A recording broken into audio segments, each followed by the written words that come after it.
All right, welcome back to this episode of The Necessary Entrepreneur with Will Clarke. Will spent 5 years as a defensive lineman in the NFL with multiple teams, including my beloved Cincinnati Bengals. And then the most recent iteration is he was a member of the 2023 XFL Champions, Arlington Renegades. But his best participation in football is he's a coach on the 7th grade football team of the Union Kentucky Raiders. He grew up in Pittsburgh. On this episode, we talked about many aspects of human mentality and mindset. One is the greatest athletes have the it factor. He calls it dog mentality. I call it killer instinct. We also spoke about you got to show respect to get respect. That perspective is a decision that you need to give without expectation of receiving something in return. And if you go to Will's Instagram, you see a statement that says try before you die or always wonder what if. What an awesome conversation we had. Also, everyone needs a dad. And he believes that because his dad made such an impact in his life and he's trying to carry that same thing down to his children. We spoke about living in both worlds, about him growing up with not as much money and then being a successful athlete and having more. And then money and luxuries are an after effect from hard work. So often we want to put them in front of the hard work, but that's just not how it works. And then we also talked about how cool his dreads are and that at the end of it, that's 12-year-old hair. Fascinating conversation. And what I love is he's preparing today and training and putting his body and his mind in the right position to be called back and welcomed back to an NFL roster, which is his hope and dream. Thanks for tuning in to The Necessary Entrepreneur. Give us a thumbs up, give us a like, and a subscribe on whatever channel you prefer for your podcast. Thanks a lot, and I hope you really value this one.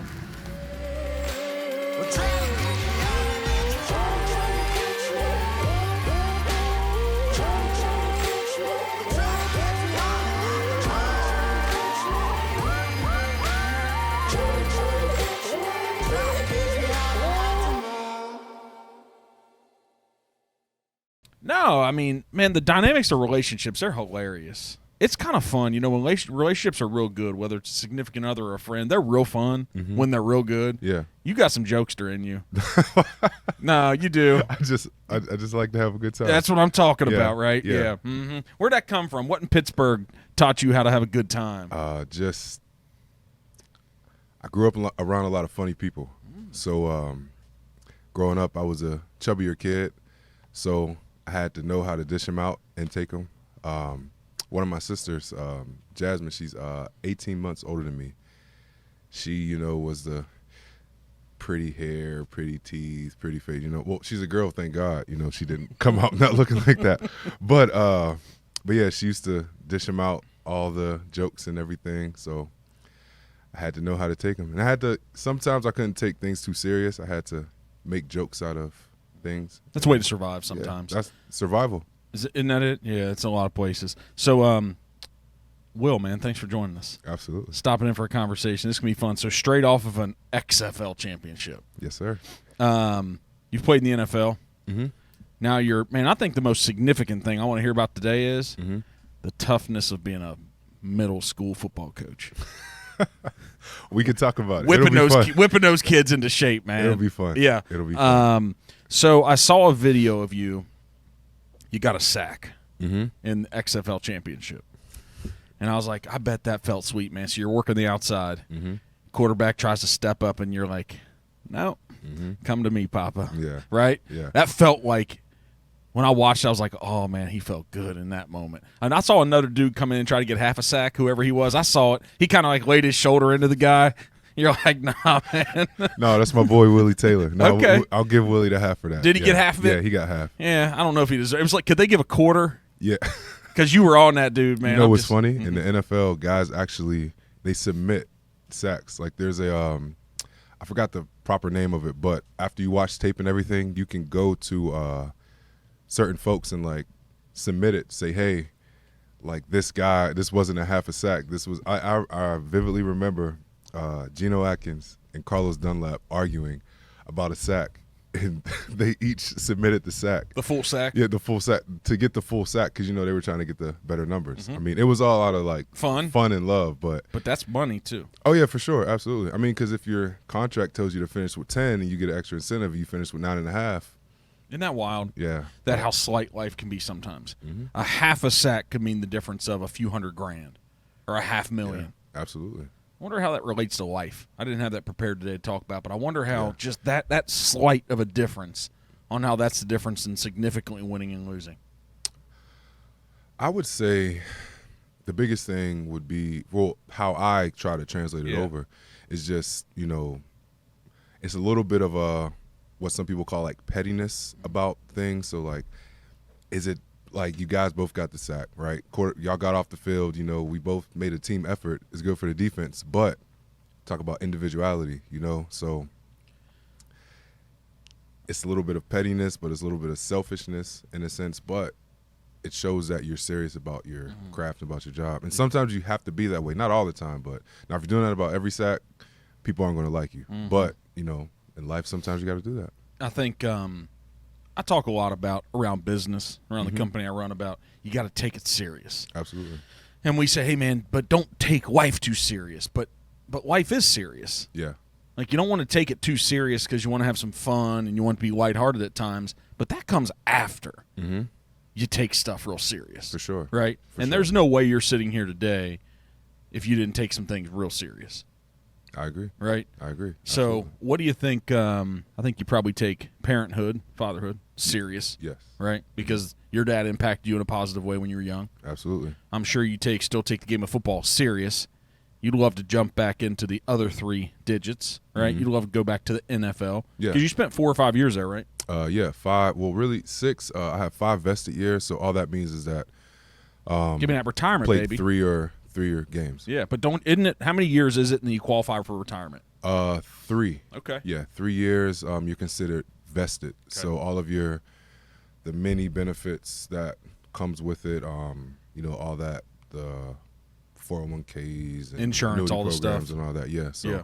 you're the good thing is that with like the insurance and everything like that, once you're done playing, it still is available for 4 years after you play. I'm sure there'll be another CBA to try to get it to become lifetime, but so many things with those collective bargaining agreements. But yeah, you're vested after 3 years, and then every year from then is just like an add-on. So, How different was it on the field with the XFL guys versus the NFL?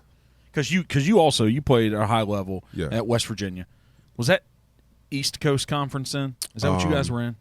Big East. Big East, So that's what it is. I spent 3 years in the Big East. Okay. 3 years in the Big East, and then 2 years in the Big 12. Okay. Yeah. So you played against highly competitive, highly skilled guys on the other side of the ball. Absolutely. And then you went to the NFL. That was probably a huge jump, Yeah, for I'm sure. assuming. Absolutely. Right? So then converting from the NFL to play in the XFL, what was that difference? Between skill, between pace, speed? So I would say the biggest difference for me, and it's kind of like this along like just football in general. Usually your skill players, so like your wide receivers, running backs, cornerbacks, safeties, all those guys. You didn't say quarterback. Yeah, quarterback. I can't name quarterbacks. Quarterbacks will be in the other list. But those guys usually they are kind of like one and the same. So you may have a 6'2", 210-pound wide receiver that runs a 4.4. 4.3. He just doesn't have the technical teach. He hasn't learned yet the techniques and things like that to make him into that top wide receiver. But you may have some guys that maybe that same size or maybe slower. In the NFL, those guys that are that size, all of them were a state champion. All of them, like I didn't win a state championship, but we're talking about the best guys from their hometown. So if you take literally every guy from even practice squad guys, they're the best player on their team more times than not. And those teams won championships. But like out of their whole conference and whole league. In the XFL, you still have those same caliber of guys. It's just that now you have the guys that may not have gotten the same chance as the guys may have not gotten the same chance to play on the field as the guys that have played, in the NFL. And when we talk about like linemen and quarterbacks, it's really there's so much there's so many small details, like the nuance of the game. Yeah, that go into playing offensive line and defensive line, and we'll get into that in a little bit when I talk about coaching my 7th grade team. But there's little details and little things where it's just like hand placement, pad level, quarterbacks, Footwork, being able to read defenses, and knowing what's coming and just having a feel and a vibe and things like that. Your quarterback coach or your lineman coach, that goes a very long way as well. It's a lot of time. It's almost like working out. So a lot of people will feel like, okay, I could work out for 4 weeks, I changed my body, I'm good. But really, a lot of changes come over time. You'll see people maybe on social media or some of these trainers, fad trainers or just trainers in general, their bodies are like, oh man, their body looks amazing. But this is maybe like 5-10 years of them training. The program that they're selling you is what they just recently have been doing. But they've been doing this since 2010, when they first started. So I think that's the biggest disconnect, I would say. Is it, we always go back to these analogies of the greatest. Mm-hmm. And it's like, man, there's so many people really good, whether it's in music, whether it's in Jordan for basketball, right? And for some reason, I don't know what makes a Tom Brady different than all the rest, right? It must be up here. Absolutely. It must be because he's not he was not fast. No. He wasn't that evasive, but maybe he was evasive in the standpoint he saw what was coming. Yeah. Right? Absolutely. He was reading you coming off the line, and he's like, I already know what you're going to do. Yeah. Probably sure. from studying football, but it was probably up here. How's a guy go from a backup at Michigan? And I think it's probably similar to something that Jordan did in basketball, different levels of athleticism. Yeah. Right? But how's he go from a backup? An injury had to happen for him to get the shot at Michigan, I believe. Mm-hmm. And then the same thing in the NFL. Drew Bledsoe goes down. Yep. We didn't even know Tom Brady's name. Drafted in the 6th round, I think. Yeah. We didn't even know. 6th round. Didn't even know his name. Mm-hmm. And then Bledsoe goes down, and here he comes, and he wins a Super Bowl. I think he won a Super Bowl his first year. I believe. Yeah, he did. I think he did. Yeah, he did. And then 7 later. Uh-huh. How does that happen? Like, what do you do as an NFL player? You guys are sitting around talking, playing video games when you're younger, or playing cards and hanging out. Mm-hmm. What do you know about Tom Brady that we don't know? What do you think you know? So, and you can put other people with him if you want, for few sure. of the other elite. So, in order to be, I think to be successful in general, and you can attest to this, you spoke on there's a seriousness that you have to have. But in the sports world, we like to call it a dog mentality.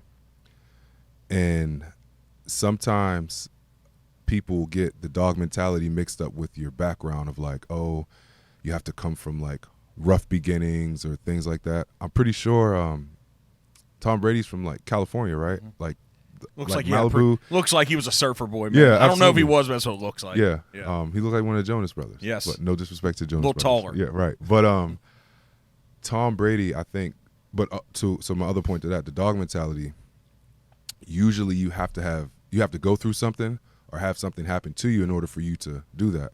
And I'm sure you've seen, I think it's A Football Life that they have on NFL Network.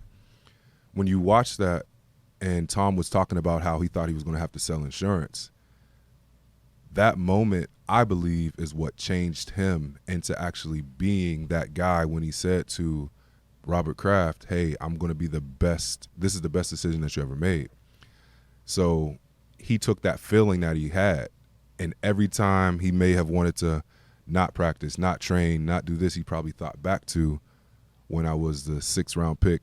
Everybody looked over me, and that drove him to continue going. And you see that with all guys. I mean, even greats like talk about Ray Lewis. Like everyone has that work ethic type of story, where some guys talk about, oh yeah, I worked here, this and that, blah, blah, blah. But it's usually the people that say, oh yeah, I remember seeing Tom doing this, or I remember Tom doing that. I mean, I remember hearing the stories about Kobe going back to the gym, or he would know he's going on the road. Absolutely. And he would have his team of people. When you're that elite and you have that much money, you have a team of people. Yeah, absolutely. Right? I'm Yeah. sure you saw that with people. Yeah, for sure. And so he would have them look and secure gyms for him. Mm-hmm. Once they got to the city, everybody else is out partying and having fun. Yeah. And that dude's shooting. Mm-hmm. It's just a mentality that you call it dog, I call it it's not good, I call it a killer instinct. Absolutely, yeah. Right. Killer instinct. Killer yeah, instinct, yeah. man. It's the same Same thing, killer thing, instinct. right? Yeah, absolutely. Do you think it takes a moment, though? Jordan probably had his moment missing being cut from the whatever high school team, freshman Absolutely. team. For sure. Do we have to have that moment? I don't think you either. So I'll say this. I don't think you necessarily have to have that moment. But if you don't have that moment, you need to have someone preaching that to you. everyone has a mentor or someone that guided them that way. Tom had both. He had his father and, that moment. Jordan had his father and the moment when he got cut. Look at Mike Tyson, his boxing coach. Yeah, like Mike Tyson's, so everyone, I think, along with that killer instinct, it has to be, we could say planted into you. It has to be planted into you as well. And then it has to be continuously driven, driven into you to do it. And then you have to have the reciprocal mentality to say, okay, well, this happened to me. I got cut. Am I going to let this just be, all right, this is life. I'm going to go on and do whatever. I'm not good enough. I'm going to accept it. Or you can say, you know what? The dog. Bull crap. Yep. I'm going to go and I'm going to prove everybody wrong. So there has to be a big combination. It's almost like the planets have to align. Absolutely. Right? Absolutely. But I think every kid at 16 or 18 or 20 or 21, the question I always have in life is this idea of manifestation. Mm-hmm. Right? Yeah. You arrive at 16, and if you didn't have those things, could you make it happen? Could you will it to happen? Yeah. Right? Is that where your name came from? Your dad's like, this boy's going to will this to happen. Well, actually, no. My name comes from there's now, other than me, there's 6 other William Clarks.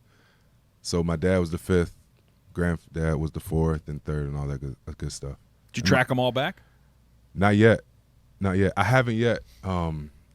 I've been trying to find the, I guess you could say, most accurate version. My uncle has this family. I guess they call it a family encyclopedia. Okay. But it traces all the family back, but it's written in pencil and it's terrible handwriting. Some dude didn't like his life. So yeah, no disrespect to them, but yeah. So but it has the name and where they were from. I know my grandfather comes from the Washington D.C. area. And also some of the family comes from Alabama. I just know that we planted in Pittsburgh, and that's where I knew of my family lineage. But as far as the name William Clarke, yeah, started off with the 1st and then moved up to the 6th, and my son is the 7th. So how do you feel about that? I think it's pretty cool. When I was younger, I wanted to have what I thought was a cool name, because my whole name is William Henderson Clarke the 6th.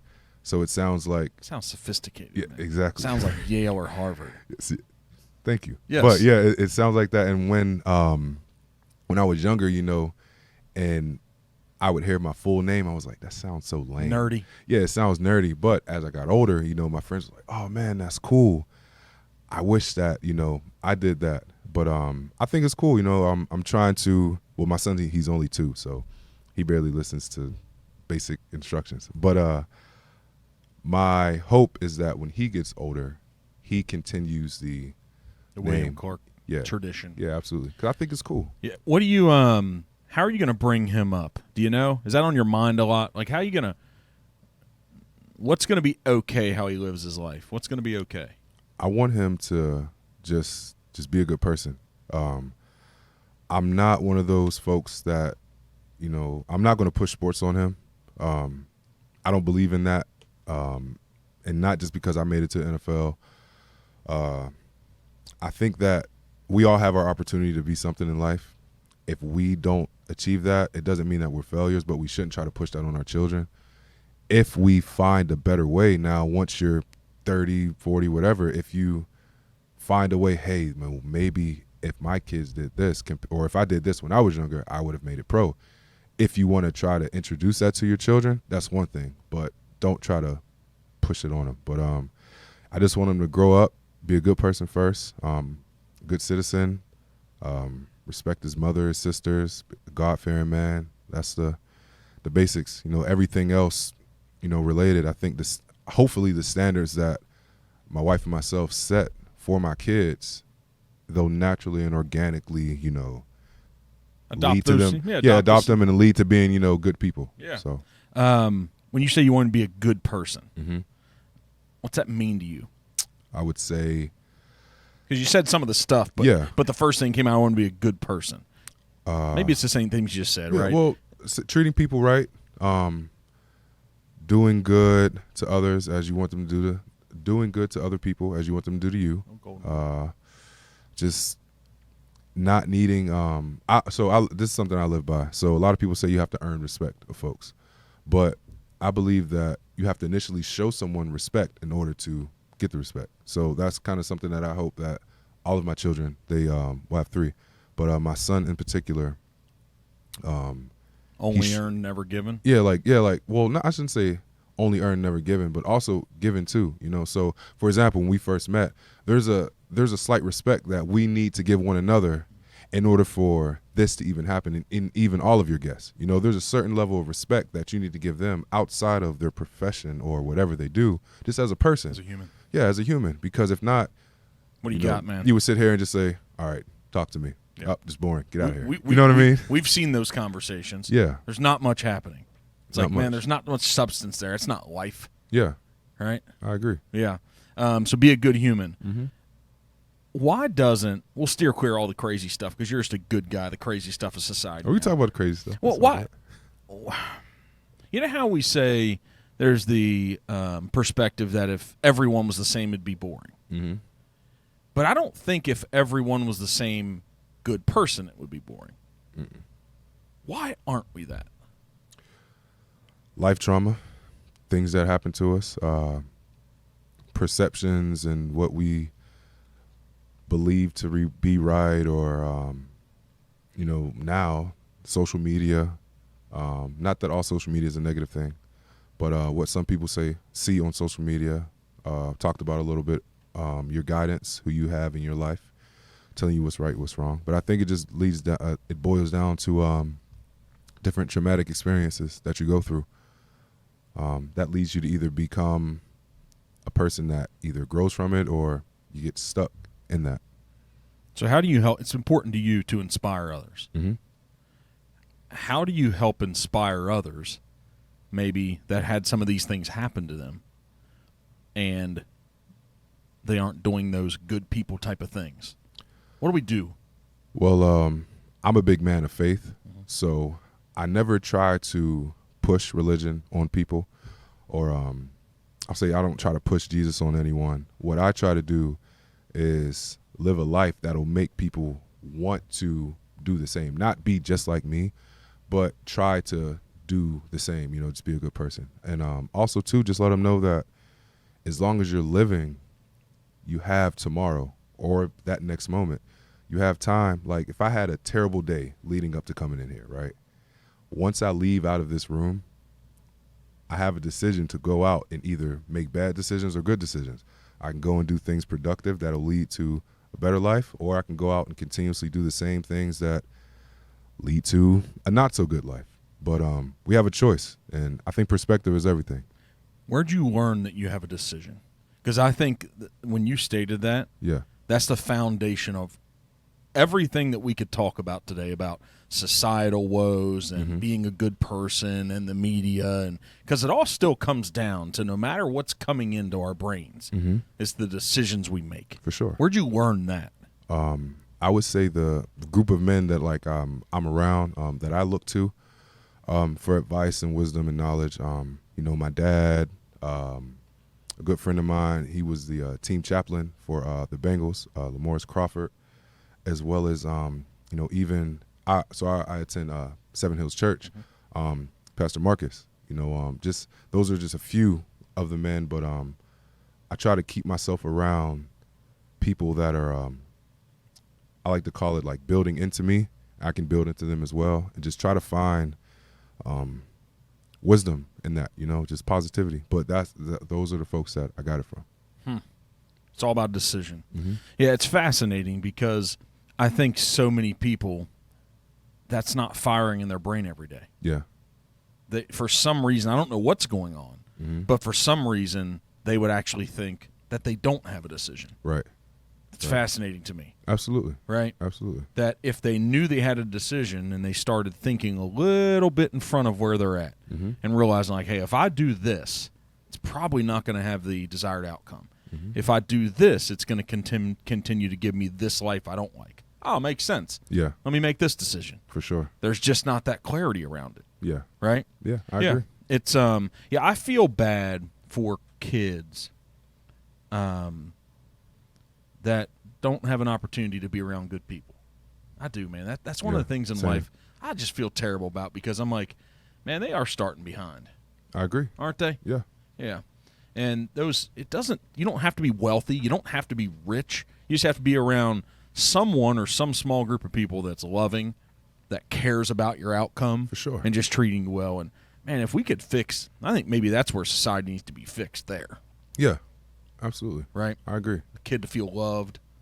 I mean, because it's a mindset. Like, being rich and wealthy and all that, it's a mindset just like being, I believe, I mean, now, having money is a real thing and not having money is a real thing. It's a real thing, man. But, like, having a broke mentality, I mean, well, that's what it is. I think being broke is a mentality. Being wealthy is a mentality.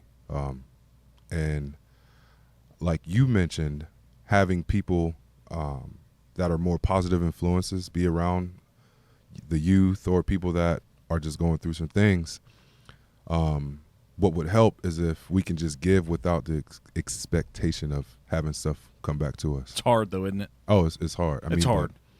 You know, that's life. Even if it's the right thing to do, it's hard. Yeah. And it's not hard until you realize they're not reciprocating it. Mm-hmm.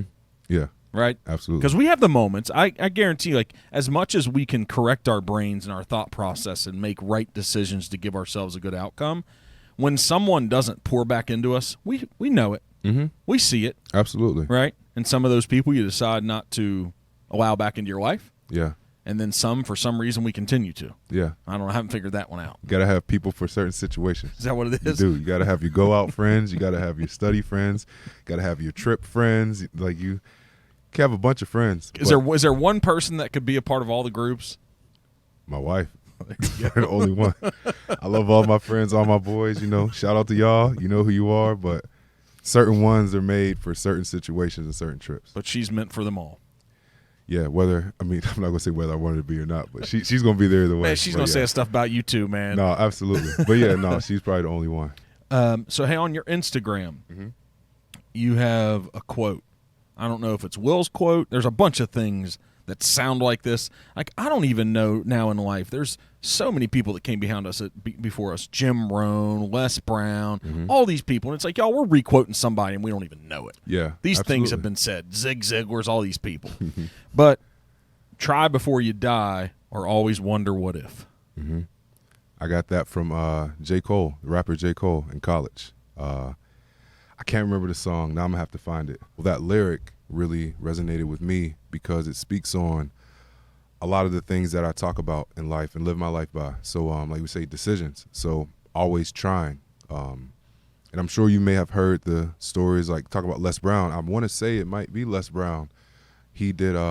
He has a YouTube video, but he talks about on your deathbed, all the people standing around you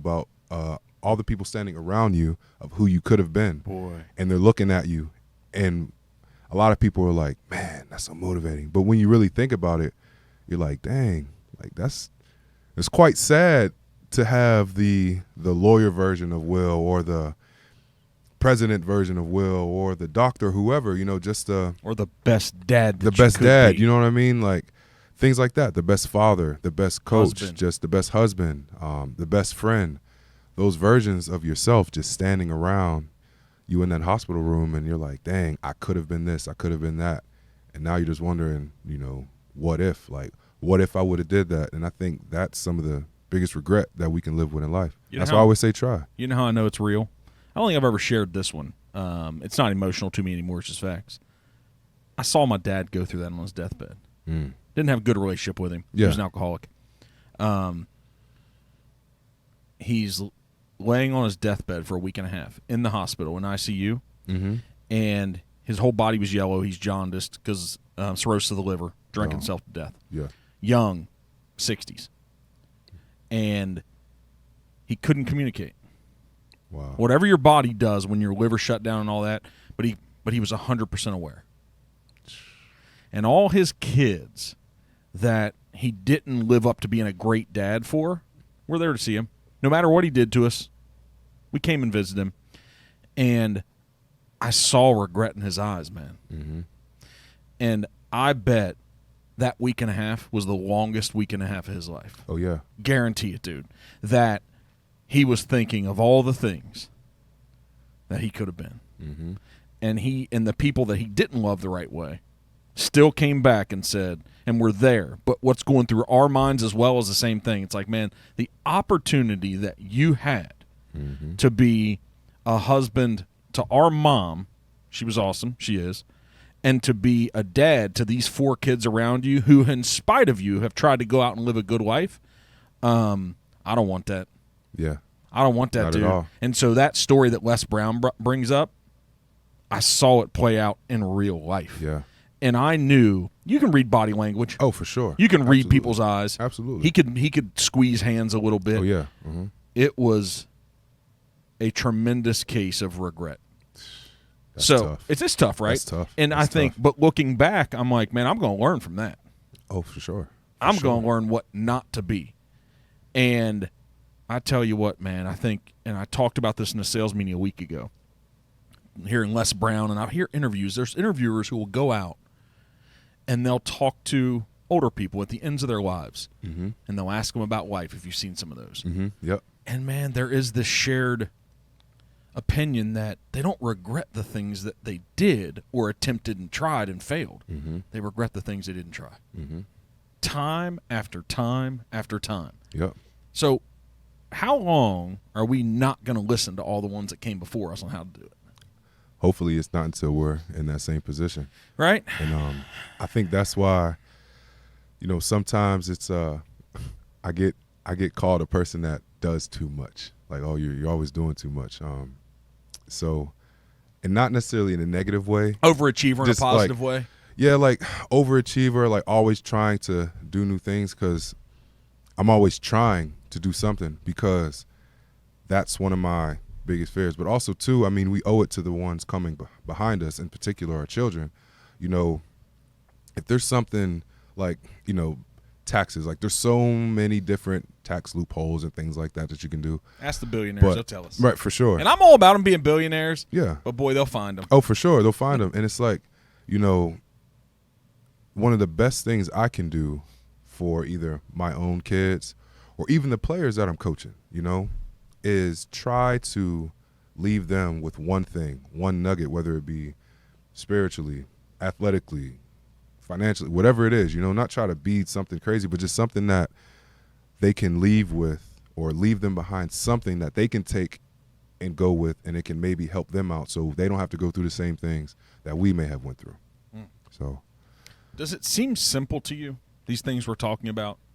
You don't have to think about it too much. It's just simple. This is what you're supposed to do. Some things, yeah, but it's through time, like through learning it and going through your own hardships. You gotta decisions.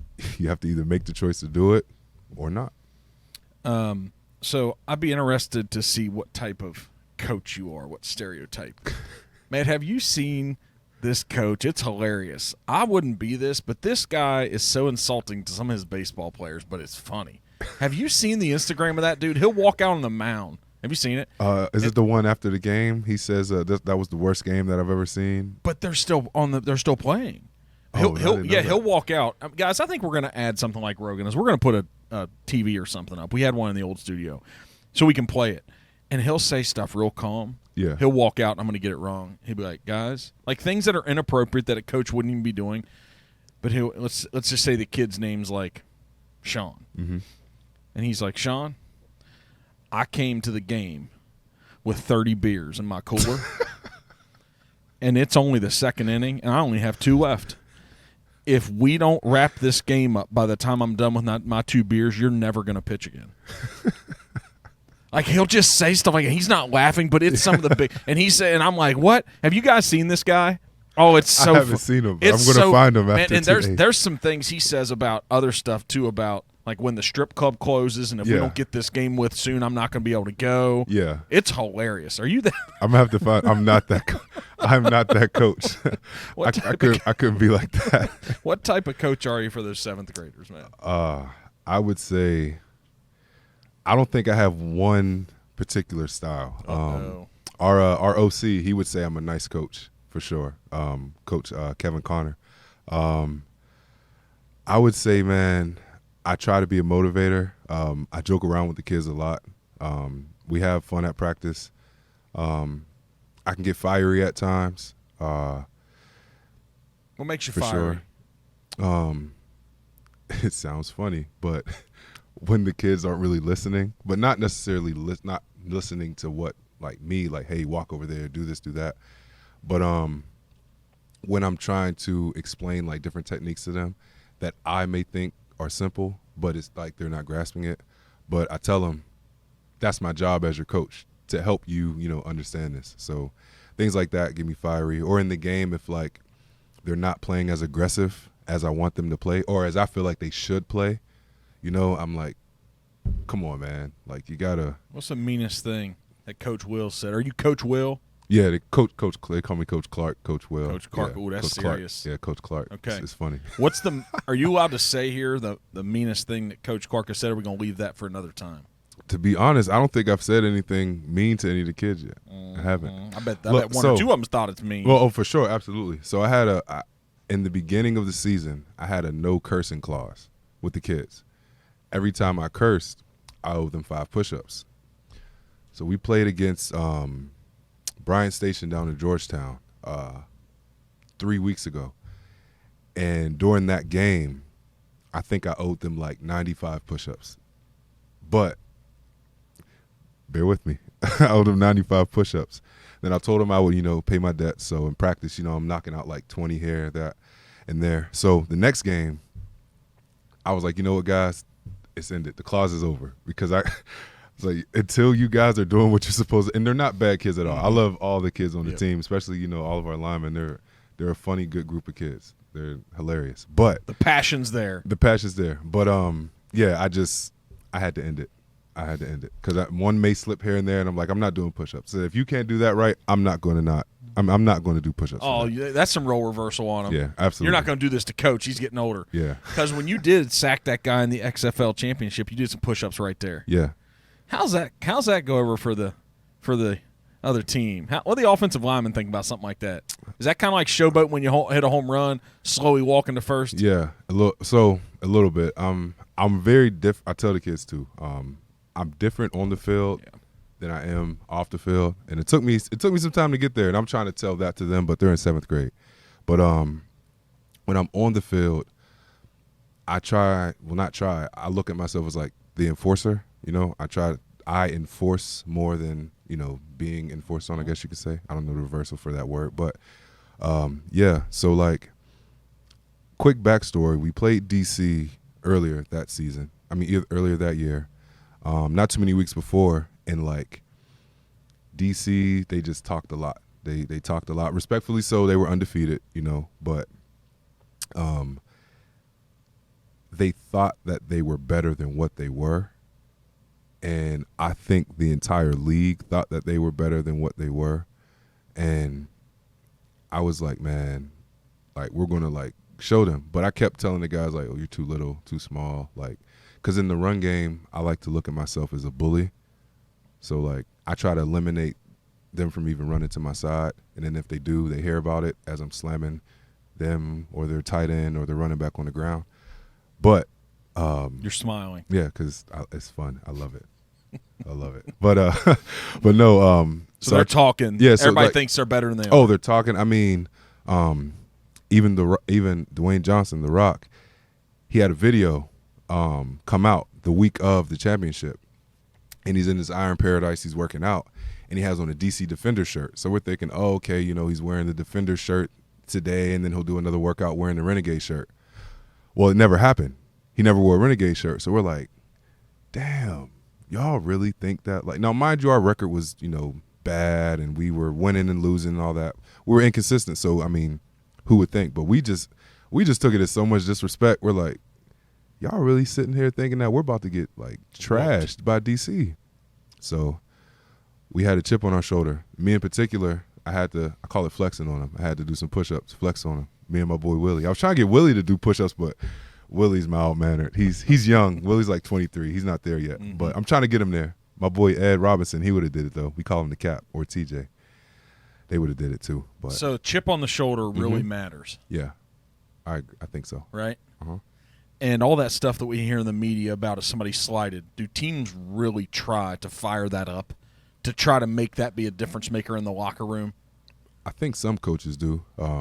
But we talked about that killer instinct. Mm-hmm. some guys you don't need that. Like yes, we had that chip on our shoulder, but I didn't need that chip on our shoulder. You know, I was telling the guys before, like, look, they beat us before. Do y'all want to be the only team that's playing right now, getting beat on again, or do you want to do something about it? And we just took that and ran with it. But I think some coaches, yeah, they use it. We call it bulletin board material. I'm sure you heard of that term before. Some teams, some ball clubs, they call it bulletin board material. They use that. But some coaches, like what I like to believe, I've never been coached by him, but a Bill Belichick, he has killers on his team, you know, or raises them up to be killers in the way of football. You know, those guys, they already have it, you know. Like Tom, he already had it. Tom was going to do you in with us three playing wide receiver or with Randy Moss and Julian Edelman, you know what I mean? Guys. Like, so I mean, he had short little guys my height, like these Wes Welkers and guys like that. He turned them into stars. Mm-hmm. Like they had talent, but he turned them into stars. Mm-hmm. If they had another quarterback, they probably wouldn't have become that. Yeah. I mean, I could be wrong. Maybe they would have. well, you never know. Right? I think Julian Edelman for sure. Well, he's a beast, wasn't Yeah, he? he's just killer instinct. He has a killer instinct. You see it in his eyes, man. Mm-hmm. You just see it, Killer instinct. man. And there's something too about you combine that with a dude with a square jaw, and it's like something about it just looks evil, man. Yeah.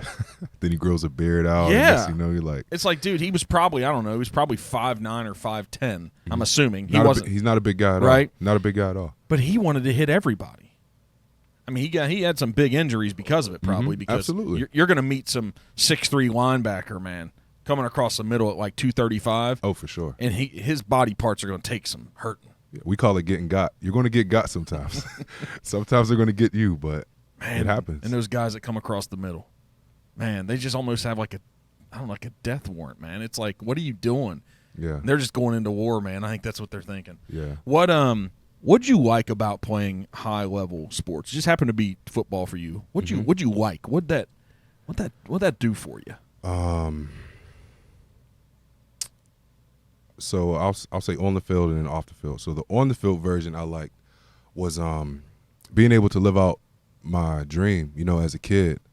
I remember, so I was a Pittsburgh kid, grew up in Pittsburgh, but it was funny playing for the Bengals. I wasn't a fan of the Steelers. Like playing against them, it wasn't like, oh my goodness, we're playing against. I was like, oh yeah, everybody from home is watching. We're about to do these guys in. But seeing guys like Peyton Manning or Troy Polamalu, I think he retired that year. But Peyton Manning, you know, when he was with Denver, Tom Brady, all these guys that, you know, you seen when you were younger and you may have had their posters or may have played with them on Madden, seeing them, you know, like in person or maybe tackling them or sacking them, things like that, you know, I think that was one of the coolest things, and just the atmosphere, you know, the group of guys and the level of seriousness that you need to like focus. It taught me so much just about life. And then off the field, I would say the best thing about making it pro is being able to help others, you know, being able to be that inspiration to kids. Because I don't look at myself to be like a celebrity at all, but I think it's kind of cool when other kids are like, hey, I know you, or, you know, they may not like me because I play in the NFL, but it gives them a little bit more incentive, you know, to want to hang around, or like I can do something for a family around the holidays, or, you know, bring my family together during the holiday, you know, just different things like that. Did I bet when I pulled up, I had an appointment, so I rolled in the building after you. I'm assuming you were driving a black SUV. Yes. Isn't that funny? Isn't that funny? Yeah. So I drove in, Mm-hmm. and I just scoped because I know it's important for me to be aware of everything going on. For sure. And I'm like, it's like 10:26. You're probably already here. You're probably prompt, right? I know how to get up here in 2 minutes and roll in and make it happen quick. Yeah. Because you know where the hallways are. You know the path, right? For sure. And I went, that's his car. Hadn't met you.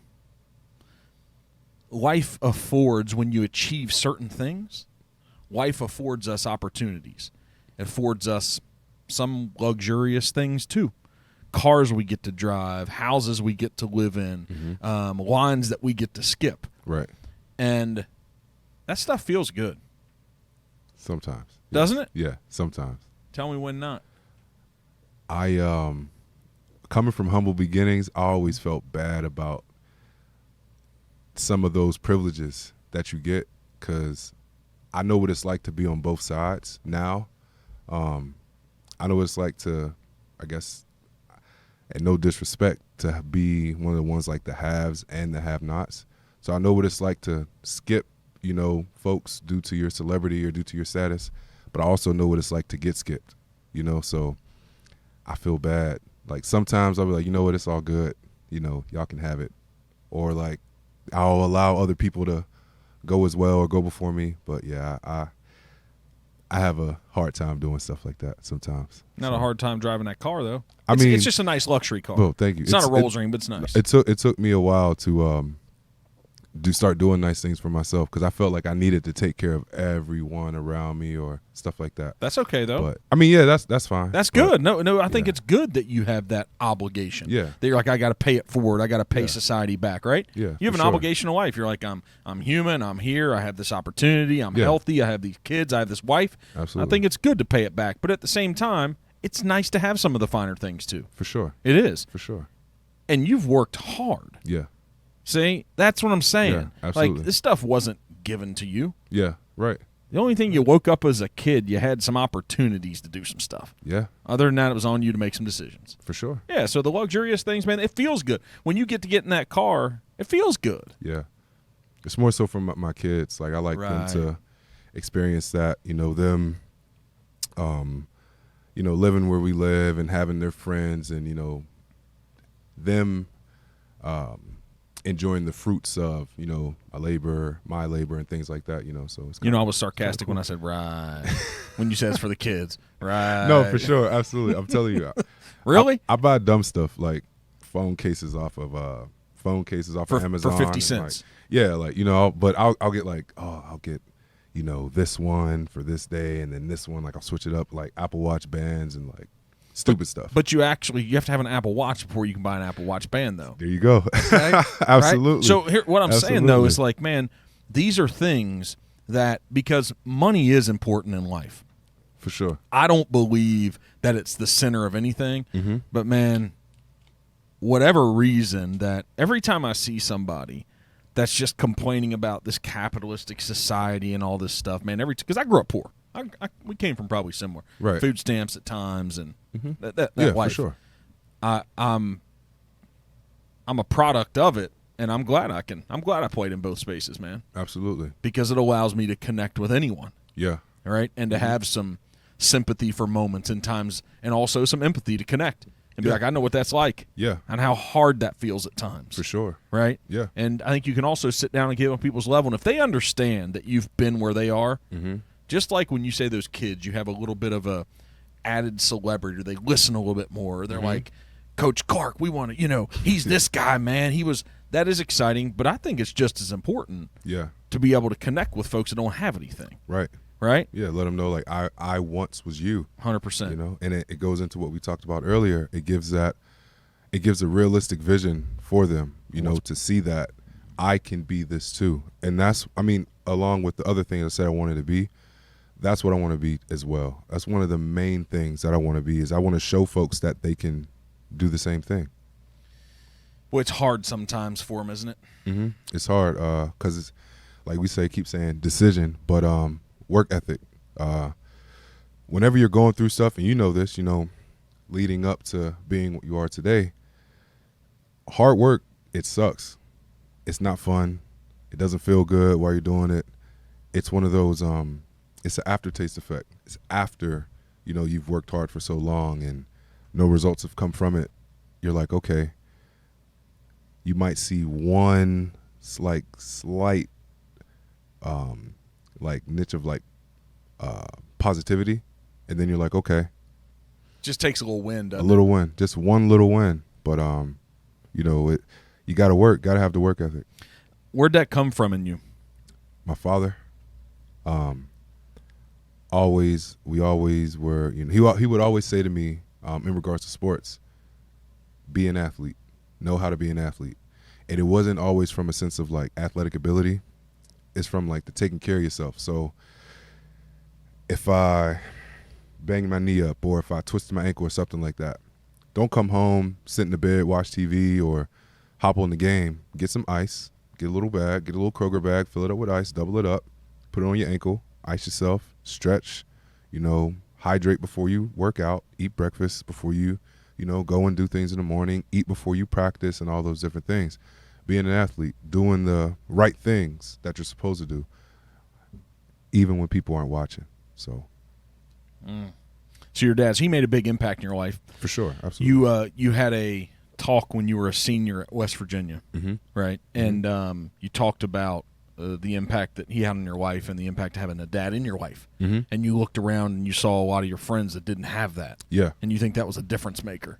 Absolutely. I think no matter if you're living in suburbia, Royal Town, or if you're living in, tough inner city, I think fathers are needed. Major shout out to moms, because moms make things happen. I think dads just add that little bit of needed structure, especially for little boys. When you're a little boy, but especially for guys. Everyone needs a dad in their life, because they show and give that little bit that the moms may not be able to, because women naturally are more emotional than men. And I'm not saying that dads need to be hard, but sometimes dads can give that wisdom or give that advice, because most men, they're going through that, working, getting beat down, and I'm all right, I'm good. Whole time in their mind, they got 1,000 thoughts, but I'm good.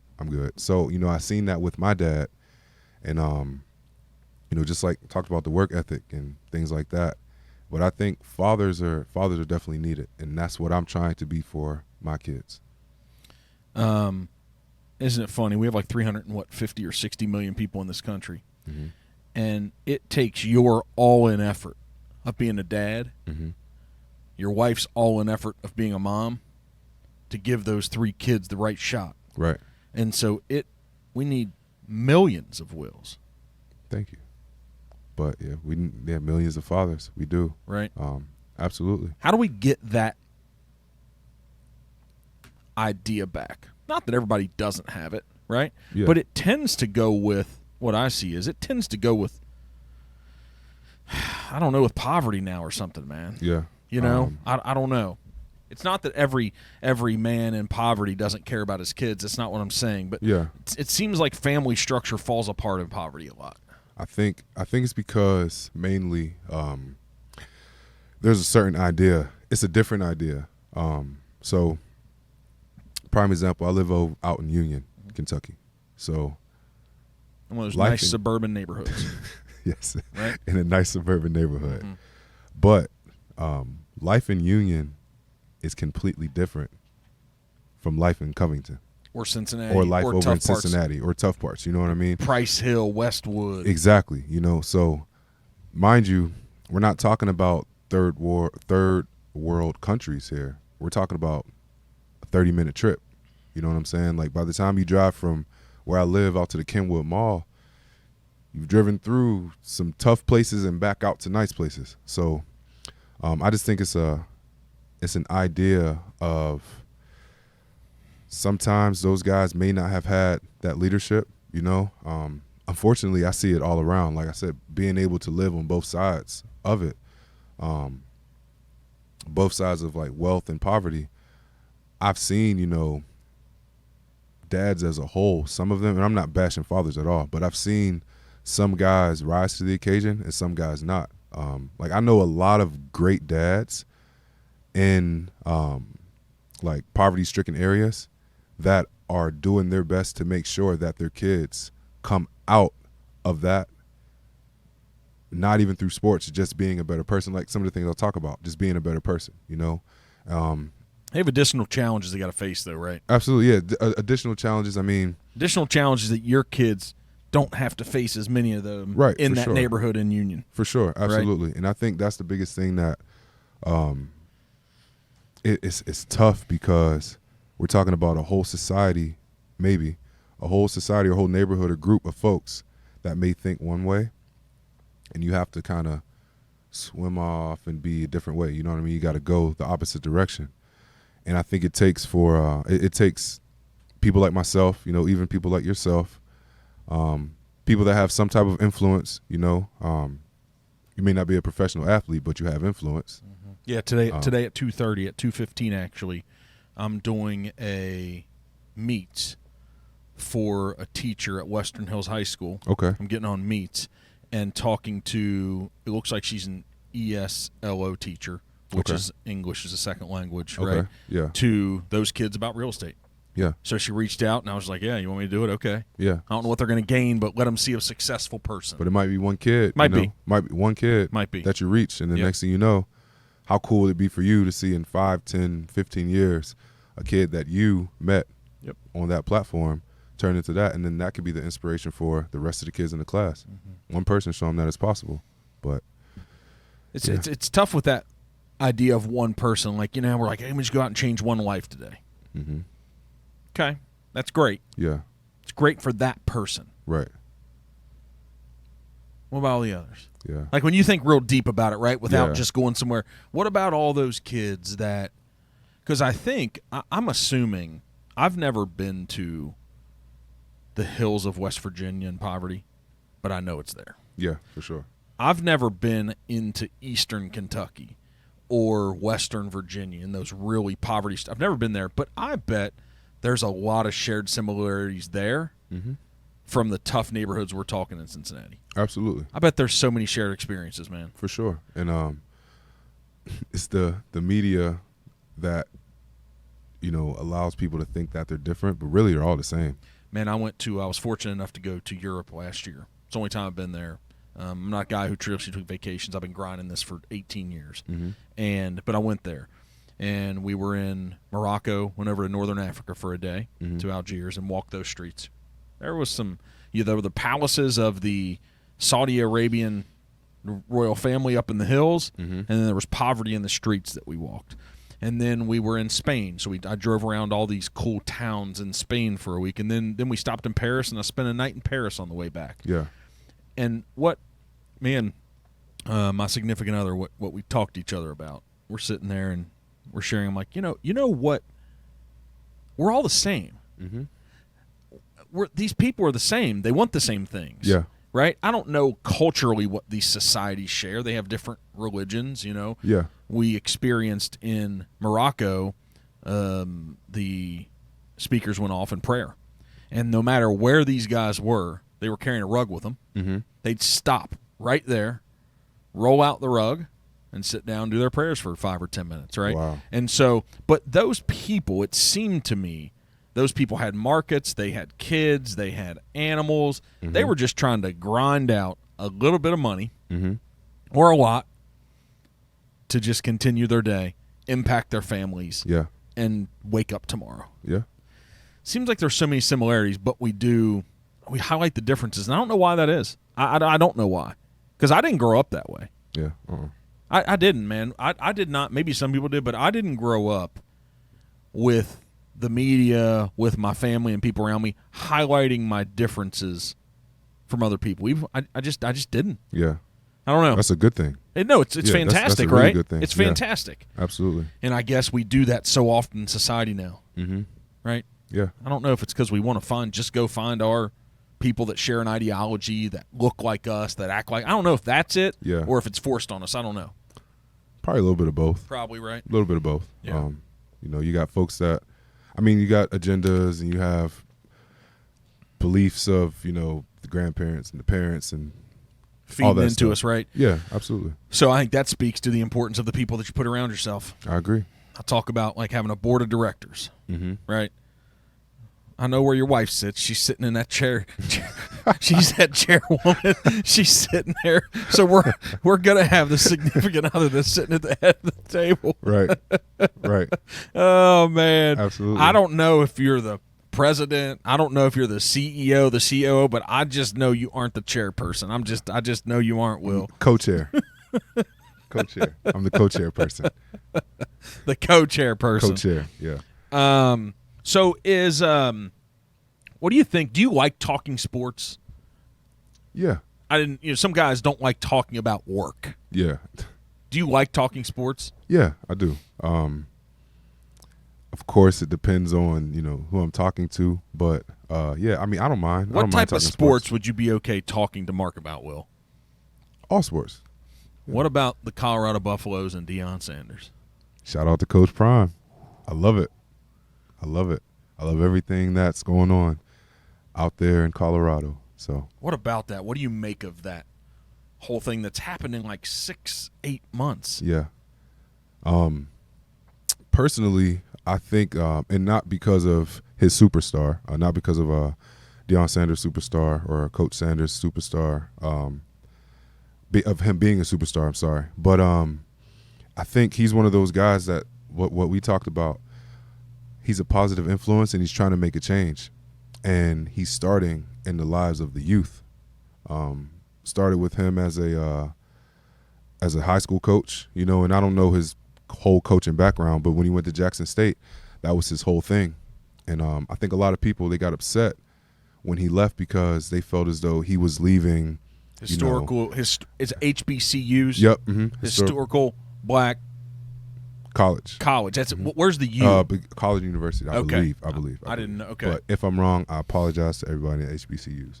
But when he left, I mean, I'll say it. I think a lot of black people in particular, they felt like he was letting like black people down because he's leaving a HBCU and going to a, predominantly, as they call it, white institution. But I mean, it's a school. Black people, but it talks about being different. We're all the same. You know what I mean? Black people, we're all the same. I know people are like, oh, no, we're not. We're all. If you look at it like that, we're all the same people. We go through the same struggles. We just have to take the agenda down and just be a person. You know why I think we're all the same?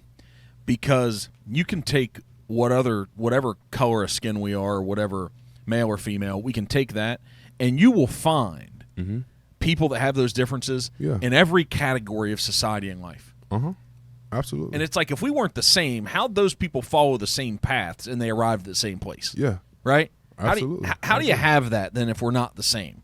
I think everyone's the same. It's just the idea, It's what people are getting poured into them. But no, like I was saying, I think a lot of people were mad.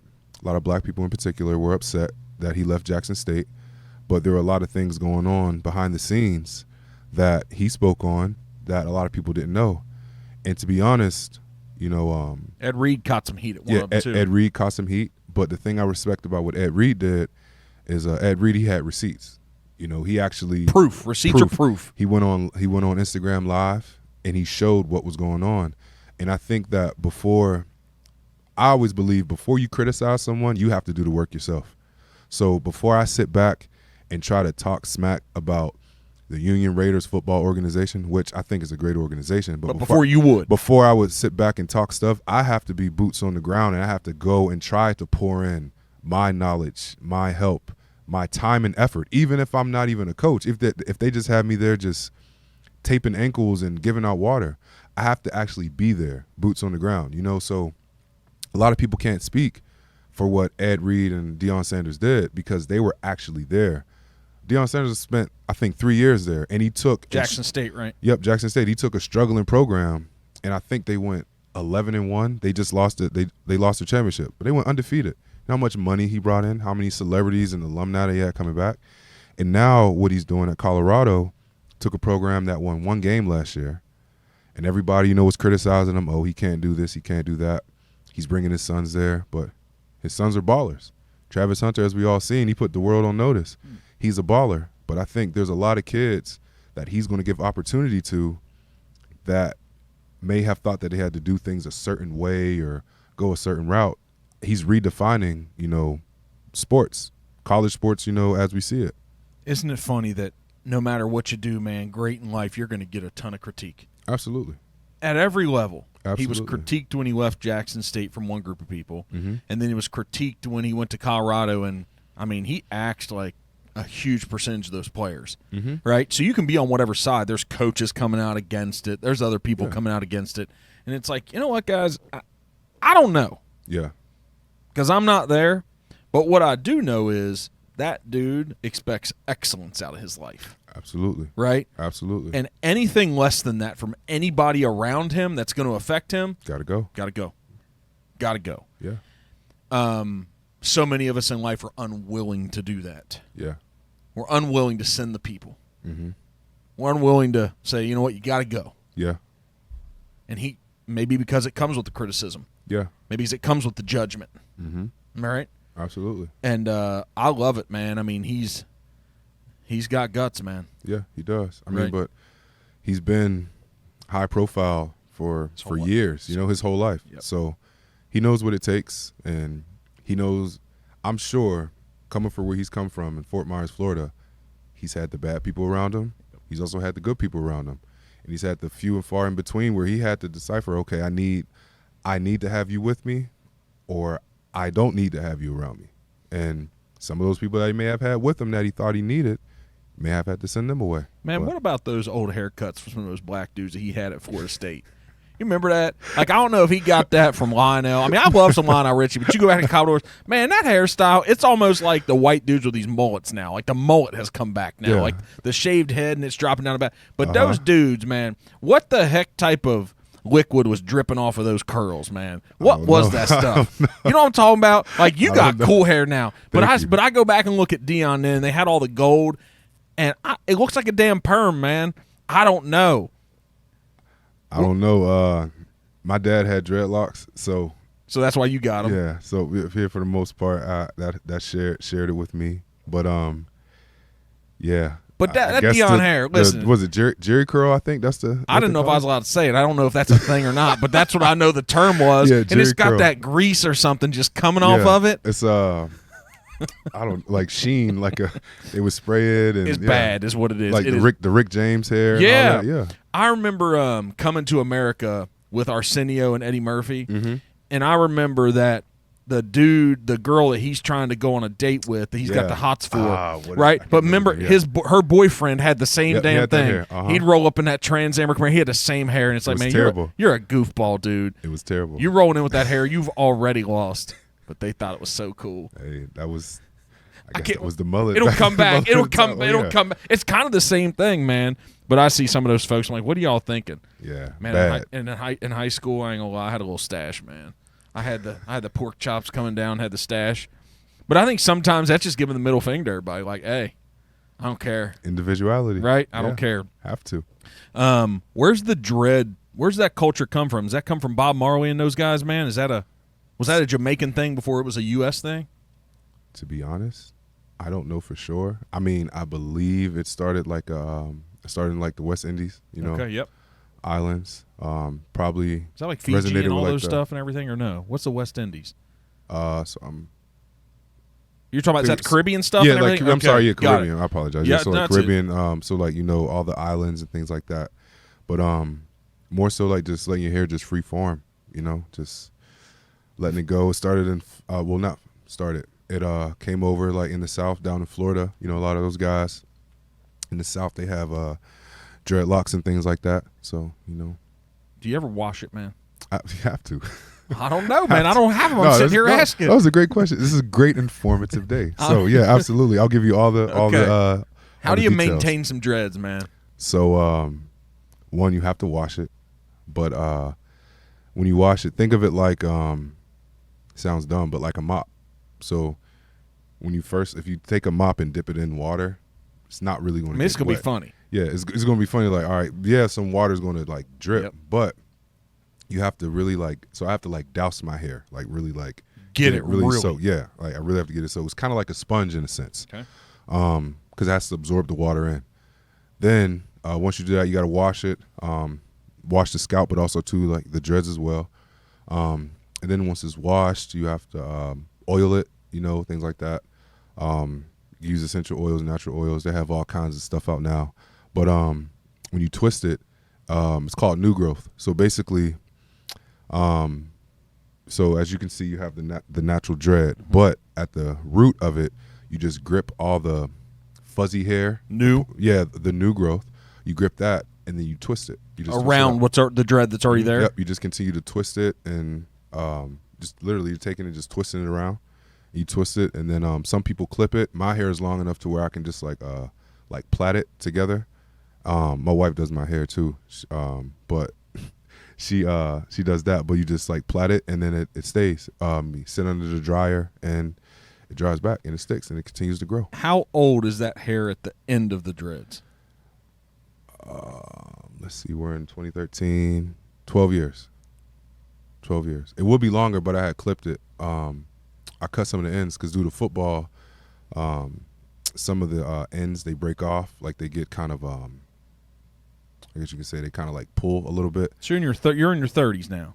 Yep, 32. So you're telling me that you got hair on your head that's a third of your age. Yeah. That's impressive, man. Yeah. That's impressive. Yes, sir. So what about making it back to the NFL? That's not insulting to your XFL guys. No, like, not at all. That's the goal. Is it possible? For sure. Absolutely. How do you make that happen? So because it's kicking off on Thursday night. It's here again. Yeah, for sure. So after the XFL season, we all, met and talked with our agents and everything like that. So I'm currently waiting, praying, hoping to get a call to go back into the NFL. So, being an older guy, you hear no one wants to sign you. You're old, this and that. But that's not their decision. It's up to one of the many player personnel, directors of player personnel, GMs, coaches. Some guys, they may feel a need for a vet. I'm staying ready, working out during the day. I go and coach my kids at night, coach with my other coaches, but coach the kids at night. And that's what I'm doing, just waiting on the call. It may come soon, it may come later, but I believe it's going to happen. You think it's going to come? For sure. Does Absolutely. that come from just a place of being, because you're a Christian and For sure. your faith, or does it come from like you're a smart guy and you've put all the pieces together? They're going to need me. Some injuries are going to happen, unfortunately, and they're going to need me. Where's it more weighted? It's I would say definitely weighted on faith for sure. You got to have faith in anything, but you got to apply your work with the faith. But also too, just from like knowing like it's happened before. When I want to say around 2020, I was getting, I was free agent and, waiting to get a call. And I didn't know like if I would get a call or not. I ended up getting a call to go into training camp with Detroit. And I went in with a week and a half left. So I didn't make that cut, but it is what it is. It happens. It's a business.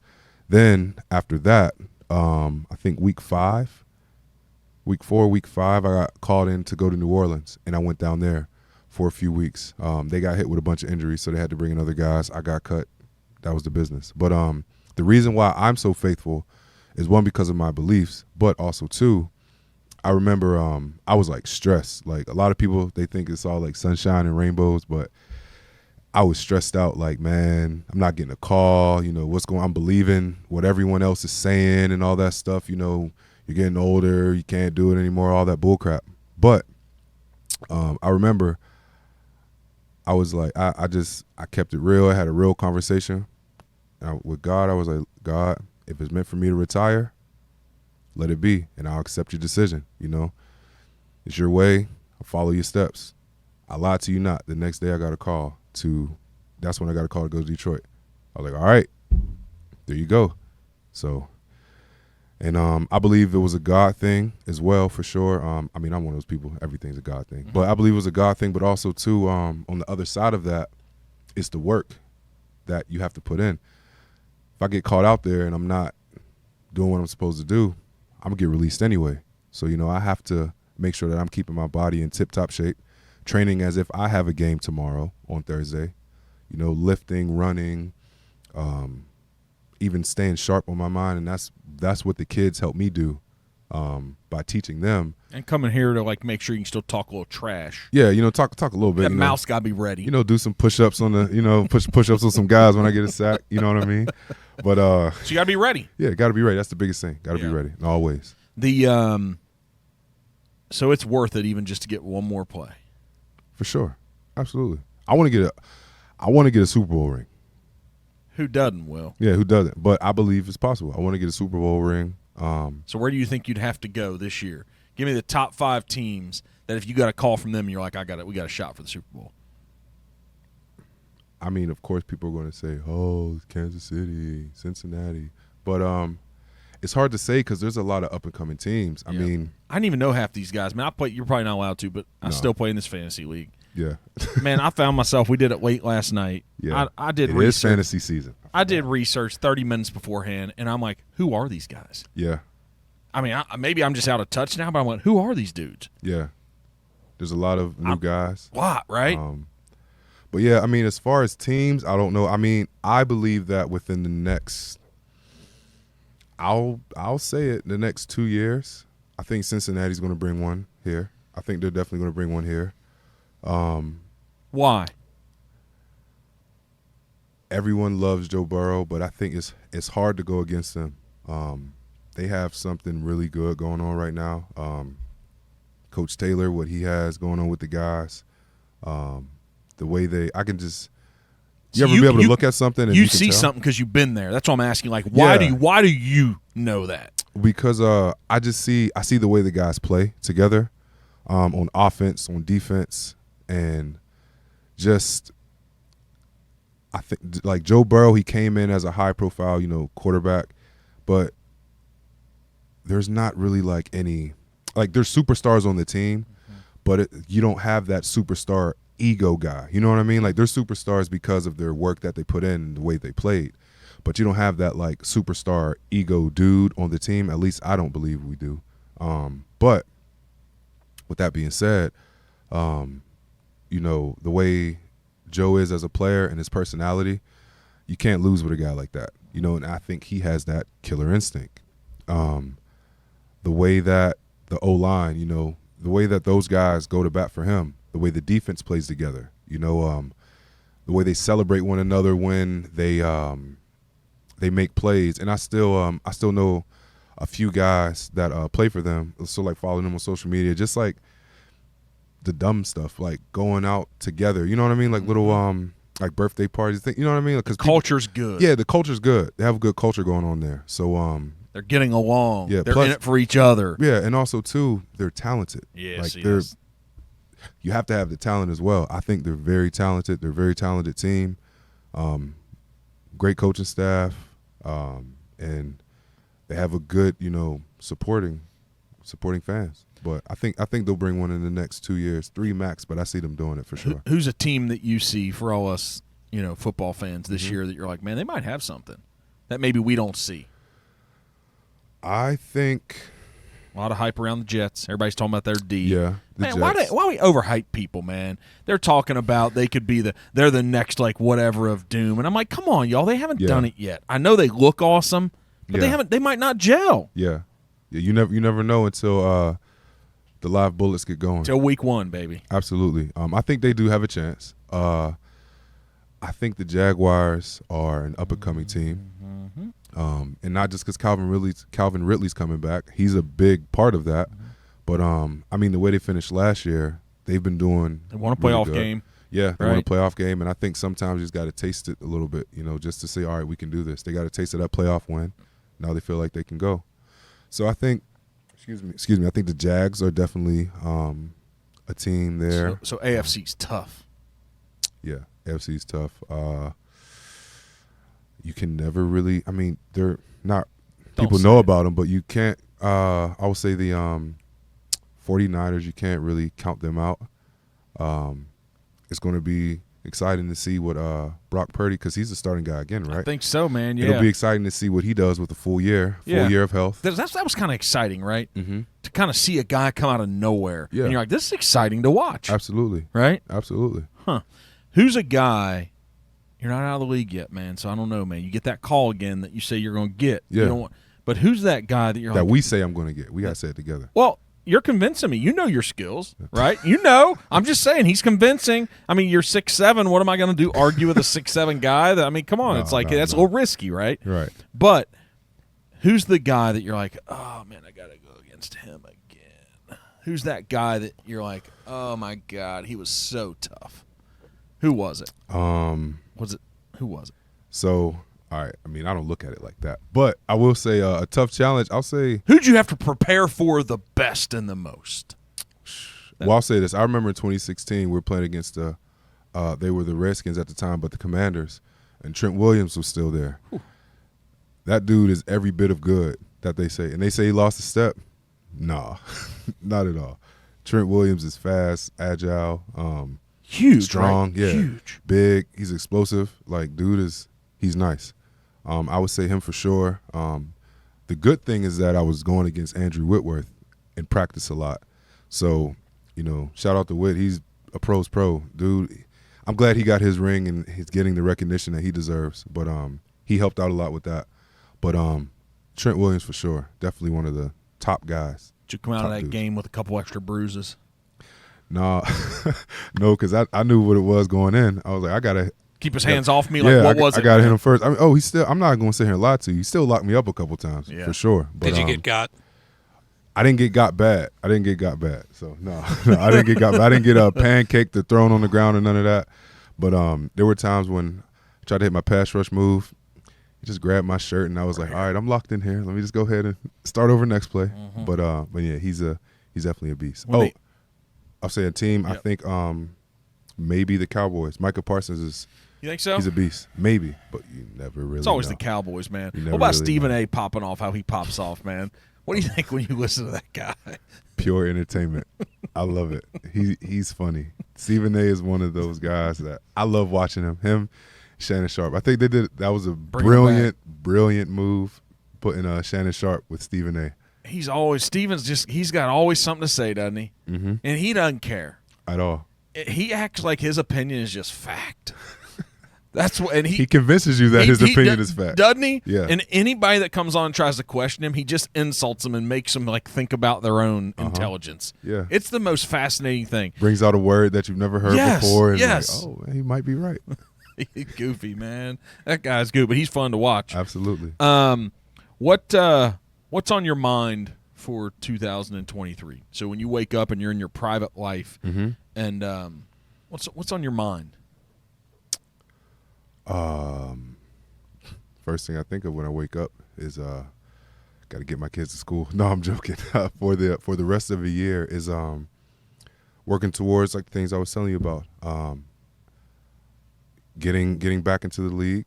I believe it's going to happen. So working towards that. I also I do like personal training and like coaching as well.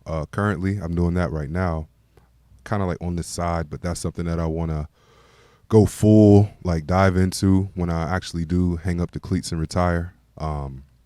So like think about, who I may train that day. But I mean, really just my kids and my family. My whole day is like structured around that, kids and family, what things I have to do, for my kids.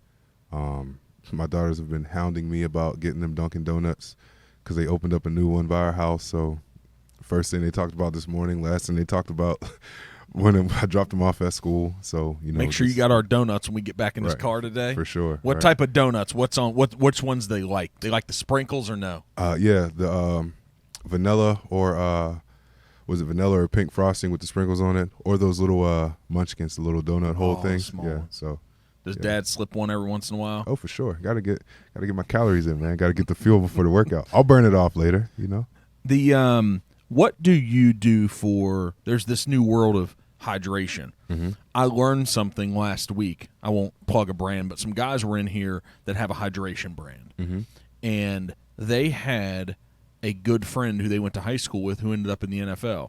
And they're like, let me give you a little secret on what's in the Gatorade bins. It's not Gatorade, it's Pedialyte. Is that true? Yeah. Yeah. So some of them, so I won't say all of them are, but some of them, most of them are Gatorade, but they do have, there's about 2 to 3 water bottles with Pedialyte in it for added hydration. Because sometimes Gatorade, I'm not going to say it's not getting it done, but you may play in warmer climates that, require more hydration. Yep. So these guys have that brand. You mind if you're not like on board with the brand, are you? Right. So it's Hoist. Okay. Right. Yeah. They were in here. Okay. Cool. And cool. they're doing stuff for the military now. But that was fascinating because it's all these little things. It's like, nah, man, that's Gatorade, man. Yeah. That's what's being done.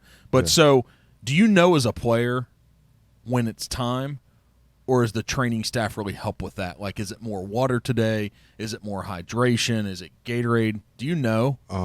Yeah. So it's not like it's not like a day by day you do something different. It's more of the consistency of it.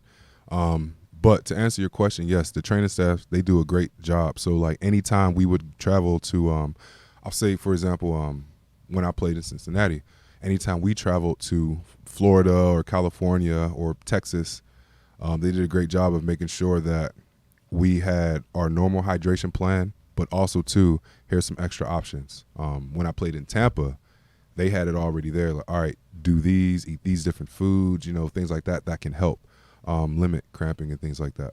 Man, that stuff's so important. Mm-hmm.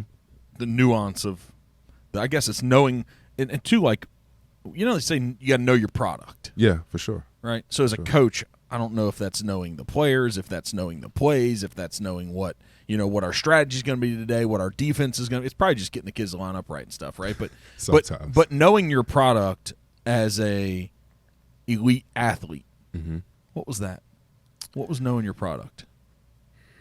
My product was, well, as a whole, the product would be what we're trying to do. Like, what is our everyday goal of what we're trying to do? So that would be structured around our defense, what we believe, like what kind of defense that we run, what's our objectives on first, second, third down, our points we want to allow, scored, our yards, things like that. I guess you could say our identity. That's big into what your product is. I would say that individually, it would be those same things. What are the things that I want to bring? What are my main goal things, my main things that I want to implement daily? That's like your product. Study them and know them, right? Absolutely. Did you ever get in a good training camp fight? Couple. Did you? Few. Tell us about one. A guy pulled my hair. I was going to ask that earlier. Do you Yeah. try to play those tricks on people? Like pulling their hair? No. Because I turned into a whole different person. So what happened? Pulled my hair, turned around, grabbed his helmet, hit him a couple good times. No broken hand or anything? You were in good shape? No, I don't punch with my fists. I hit him with the open yeah, hand. Yeah, got to be smart about it. You feel it? I think so. I think so for It sure. didn't happen again. No, not at all. Or you'll just so sometimes, you got to be smart, right? Because they're wearing a helmet. So in reality, it's dumb to hit a person with protection on.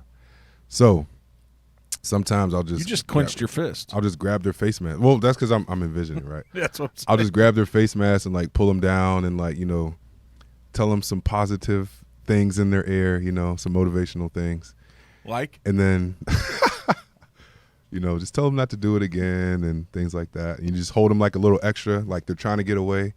You just hold them like, see, you can't get away, kind of. These are things I can do. Little boy them a little bit. This is what Thor does. When you meet Thor, this is what Thor does. Exactly. Like floor. See, hair and everything. Yeah. I just need the hammer. That's what you got, man. Yeah. Do your guys come to your rescue, or they let you just go at it? Naturally they do, but God bless me with long arms, so I can reach out and pull the person towards me. I can get to people if I want to. I like to say that I can get to you if I want to get to you.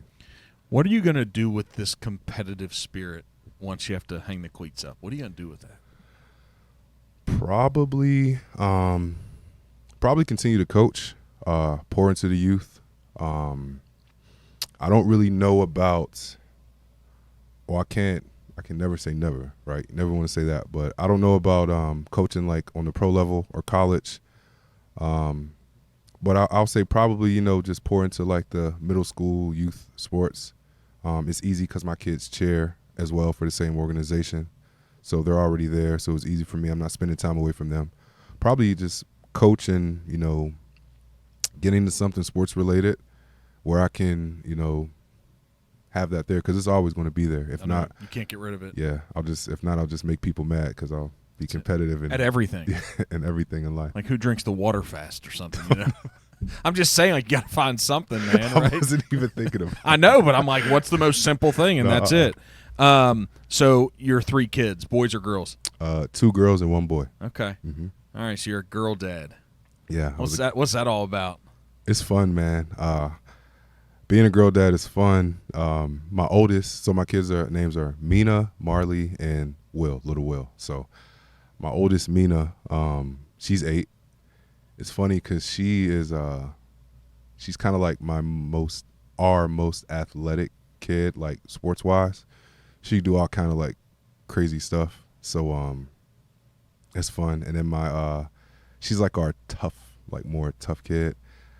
Our middle child, Marley, our youngest girl, she's athletic. She's like the kid that would be like the gymnast. You know, they both cheer, but she's like all for like cheerleading. She's like the prototype girly girl. But that's our like more softer child, the crier, as we like to call her. But being a girl dad is fun. I loved it, and I wouldn't change it. Like every guy's like, oh yeah, I want to have a boy first. I would have girls first again, like time over time. Do they soften you up? For sure, absolutely. Tea parties, braiding your hair, putting little barrettes and things in your hair, all that. So, and it's like that's a good day when you get to do that stuff. Oh yeah, absolutely. You say, oh, I'll never get my nails painted. I've had nails painted, walked to Kroger with it on, all that. Or drove to Kroger, walked around Kroger with it on, all that. Who's gonna say something to you though, for real? Ain't nobody gonna say nothing to you, man. We live in a different time. No, man. they're not gonna say something to you. They're not gonna say anything to you. Nope, they're just not going to. Do you watch NFL games, or do you want to stay away from it? Like you just want to be there so much. No, I watch it. You do? Yeah, absolutely. Well, at the end of the day, I'm still a fan. Some guys, they do allow the game to like tarnish their love for it. And you never want to do anything like that. At the end of the day, it's still a game. It is a job and a business, but I love watching football. So, did it feel for most guys? Because I know what you're going to say, man. Because you're really appreciative and you feel fortunate. But for most guys, did it feel like, wow, look what we get to do? Or did it feel a lot like business? Was there enough of, man, look what we get to do? It's a mixture of both. More so of the, like, wow, look what we get to do. Because, I mean, like I said, it's cool. Like, I'm going to practice and I'm watching AJ Green live. You know what I mean? Like, all these guys that, superstar caliber players, like even when I'm in Tampa, watching guys like Mike Evans, just casually just catching passes, toe tapping. You know what I mean? Like, that's cool. Of course, you got the business aspect of it. The positive business aspect for when you resign for money or when you get released, that keeps things into perspective. But you never, at the end of the day, that love for the game, like that cool, fun part, that never disappears. Does the game feel fast to you? Or since you've been playing it so long, does it feel like it's just and here's why I asked the question. I was down on the sideline last year, 2 years, if you have certain club tickets, I made it down on the field. I don't have season tickets, but I was with some people. So I got down the field, and the Bengals were playing the Jags. It might have been last year or 2 years ago. And they was warming up, man. And I grew up as an athletic kid. Mm-hmm. Played a little high school football. I was a fast kid. Yeah. I liked hitting stuff. So just as a kid, but I went down there and I went, this shit is fast. There was like who's the wide receiver for Jacksonville? Chark, Chalk, CHL. It's like chalk. It sounds like chalk. It's like chalk or something. Okay. Chalk or Yep. So, but just a guy that you would say he's obviously good because he's a receiver in the NFL, right? But he's not one of the elite guys that you would say. And man, how the ball was coming out of the quarterback's hand, mm-hmm. and that he was catching a little 10-yard out and toe tapping. Mm-hmm. That stuff was fast. Mm-hmm. And I went, your head better be on a swivel because if that ball goes through his hand, that damn thing is coming too. Mm-hmm. And I went, okay, this ain't no joke. Yeah. Sitting up there, it even feels different. Does it feel fast even though it's all you do? Yeah, absolutely. I mean, the game it's a matter of inches, but that's a real thing. You don't realize it until, like, the craziest thing is when you go from college to the NFL, you realize just how fast the game is. I mean, there's offensive linemen that run in the 4-second range. You're like, I've never gone against this, before. But even from the timing, like you were just mentioning, the quarterback throwing the ball, if you don't, because it's all about knowledge at this level, you have to know what you're doing. If you don't know what you're doing, you won't be there. But if, as a cornerback, if you don't know when they're throwing that ball, when he's breaking out for that route, you'll never get an interception. That's why when Trayvon Diggs had all those picks, it's like, it's amazing, you know. But those receivers that catch those passes, like, it's fast, super fast as hell. Is it at the end of a game? Is it relieving? Is it is that 3 hours exhausting? Yes, even more exhausting if it's like a close game and you squeeze out the win. But yeah, I mean, it's, you don't really feel it till afterwards. But yeah, really exhausting. To knock out all the football stuff because we want to know. But No, you're good. what's your favorite thing? Is it a sack or is it something else? Is it beating a guy a different way? What's the favorite thing to happen when you're on the field? For me, I would say a sack for sure. I haven't scored a touchdown yet, but that's going to be my favorite thing for sure. What about that touchdown the Bengals had against the Ravens? That was crazy. I can't imagine how Sam Hubbard felt running. Man, imagine running that distance. And respectfully, he probably hasn't ran that long since college, you know, like doing 110s in college. So I'm just glad he made it all the way without pulling anything. Cause was that a clip? What about the 10, 15-yard line? Somebody came down and blocked for him. Wasn't that close? Yeah, it felt like one, man. That was close. It felt like one. Yeah, but I think they weren't going to call it at that point. as a referee, you're like, you better hold. Do I want to be that guy that throws the flag? And yeah. Could they throw a flag on every play? Probably so, yeah. Probably so. How tough is it to be an umpire or ref then, man? Man, you're probably one of the most appreciated, then unappreciated, hated, and liked person out there. You know, people love you when you're making the calls for them, but hate you when you're not. How could you see? I think about that too, man. That is happening so fast. Mm-hmm. You just can't see it all. Oh, no, you can't. Then some guys, each crew, they have, you know, things that that they specify. So some guys, they specify in holding. Some crews are like, all right, this crew calls office of holding a lot. This crew, they call, you know, they're very sensitive to the quarterback. So if you get by the quarterback and push him too late after, they're going to throw the flag. This crew, they call pass interference a lot. So, you know, it's a different, you know, no, go ahead. What's truly offsides, dude? What's offsides? Is it where does your head have to be behind the ball? Can it be over the ball? What's offsides? I just want to know as a fan. Any part of your body. Well, they don't call that shit, man. You guys, you be offsides on every play, man. Every play. You're not wrong. I'm looking down the line, like his whole head's over the damn ball. Mm-hmm. What's going on here? You're not wrong. So any part over the ball. Any part of your body over the ball. See? Yeah. What's up with that? And you all be complaining about being held all the time. Yeah. Huh? Yeah. Is it okay if they keep their hands inside? Is it okay they can do anything and hold all they want? Yeah, for sure. If you keep them in here, and is it pretty much from your pads in, like grabbing you right under the? Yeah. If that happens to you, You're done. I mean, they're not going to call it, you know, because And that's you how shouldn't end up in. I mean, because the way the refs look at it too, you're a pro. That's how you get. Don't end up. right? Yeah. Don't end up in that position, and then you end up pancaked, and then your mom's like, "Oh, what happened to my baby?" And You're laying on the field, and the wind was knocked out of you, but you don't want to get up because you know what's happening around you. yeah, for sure. All right. So your seventh grade team. Mm-hmm. What are you trying to do with those kids? You want to be inspirational. Mm-hmm. You want to make an impact. But what are you trying to do with them? You trying to get them to eighth grade? You trying to get them to be nice to their brother and sister? You try not to get them to yell at you, because I mean, you quit doing the push-ups. We know that. We know a curse word comes out of your mouth there once in a while. I stopped doing it. I might. You know what? I might today when we go to practice. I might bring it back. Yeah, because I kind of want to be their representatives. Yeah. And I want to say that's BS, man. Yeah. You're making them go through stuff, and coach isn't willing to live up to the same stuff. I won't renege. You're Okay. right. I won't renege. Okay. But to answer your question, What are you trying to do with them? my biggest thing is to show them that it's possible for them to make it where I made it. I don't try to stress making it pro on the kids. I actually don't talk about it with any of them. Not that I don't believe in them, but I don't want them to get that focus at this age. Like, these are some of the best football times of their life. I just want them to have fun.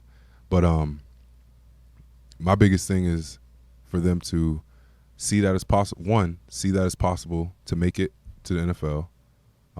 Be around someone that has made it and see that, you know, you can talk to, laugh, touch, all that, you know, cool stuff. You can do all that and still, you know, just realize that I'm a normal person just like you.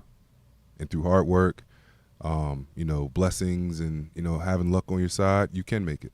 And then two, just being a good person, you know, showing them that on the side of me being just a normal person, but also to be a good person.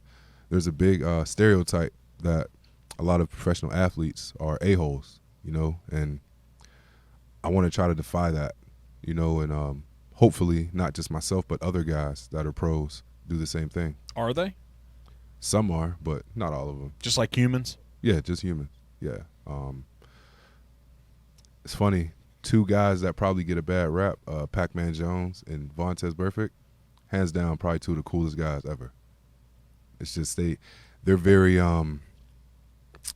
they're not that trusting with people that they don't know. But I mean, Vontaze, he's a very aggressive football player, you know, but as a person, great dude. I love him. Same thing with Pac-Man. He was a West Virginia guy as well, so when I came here, he welcomed me with open arms. We know a couple mutual coaches, but same thing. I mean, great dudes, great people. Do they live local still? I think Pac-Man was playing a golf outing the other day. Yeah, I think Pac-Man, he still lives over in Ohio. That's what I thought. And I think Tez is now down in AZ. I think he's in Arizona. Okay. Yeah. The what's your favorite place you've traveled to around the world? Have you been out of this country first? Yes. Okay, so twice. Yeah, twice. Okay, so it could be in this country. What's your favorite place that you've been? And don't say in Union with your wife and your 3 kids. Union's cool, but Union is not my favorite place that I've been in the world. But shout out to Union.